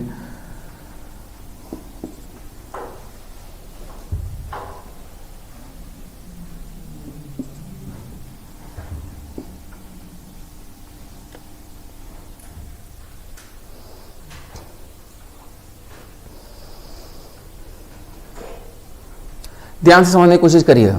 अगर आपसे कोई पूछता है कि मॉलिक्यूल कायरल है कि ये कायरल है, या इसमें एक्सिस और सिमेट्री पूछता है, तो आप क्या करेंगे? पहले इसको फिशर में कन्वर्ट करेंगे। पहले इसको फिशर में कन्वर्ट करेंगे। तो फिशर में कैसे कन्वर्ट करेंगे? वैसे तो कई उपाय आसान भी होते हैं, लेकिन फिलहाल आपके पास उपाय क्या है? यहाँ आर एस कन्फिग्रेशन लिखिए। तो यहाँ कन्फिग्रेशन क्या लिखा आपने? तो ये आपका 1 2 3 क्लॉकवाइज आर कन्फिग्रेशन, ये आपका क्या हो गया? 1 2 3 क्लॉकवाइज, ये क्या हो गया? R configuration. आपको ये भी समझ में आ गया कि सिमेट्रिक मॉलिक्यूल है और सेम कन्फिग्रेशन है, मतलब ये क्या है? कायरल है, ऑप्टिकली एक्टिव है। समझ में आ रही बात? तो आप इसको फिशर में कन्वर्ट करिए, रैंडम एक फिशर बनाइए, तो फिशर कुछ ऐसा बन जाएगा। समझ में आ रही बात? और अगर ऐसा फिशर बन गया तो इसमें एक्सिस और सिमेट्री आप खोल ले जाएंगे वही रोटेट करने के लिए। तो इसमें एक्सिस और सिमेट्री प्रेजेंट और मॉलिक्यूल क्या है? कायरल है। ये समझ में आया? आईटीएस क्वेश्चन है, इसको कर लीजिएगा। तो ऐसे क्वेश्चन को करने का तरीका कि इसको फिशर में कन्वर्ट करिए। फिशर में कन्वर्ट करने के लिए यहाँ आरएस कॉन्फ़िगरेशन लिख लीजिए, करस्पॉन्डिंग आप हीट एंड ट्रायल से फिशर बना लीजिए, 1 पेयर ऑफ एक्सचेंज से उसको सही कर लीजिए, और फिर उसके बाद एक्सिस और सिमेट्री खोज लीजिए। तो इसमें एक्सिस और सिमेट्री प्रेजेंट है, मॉलिक्यूल क्या है? कायरल है। तो इसको आपका होमवर्क है, इसको थोड़ा कर लीजिएगा। चलिए ठीक है, थैंक यू।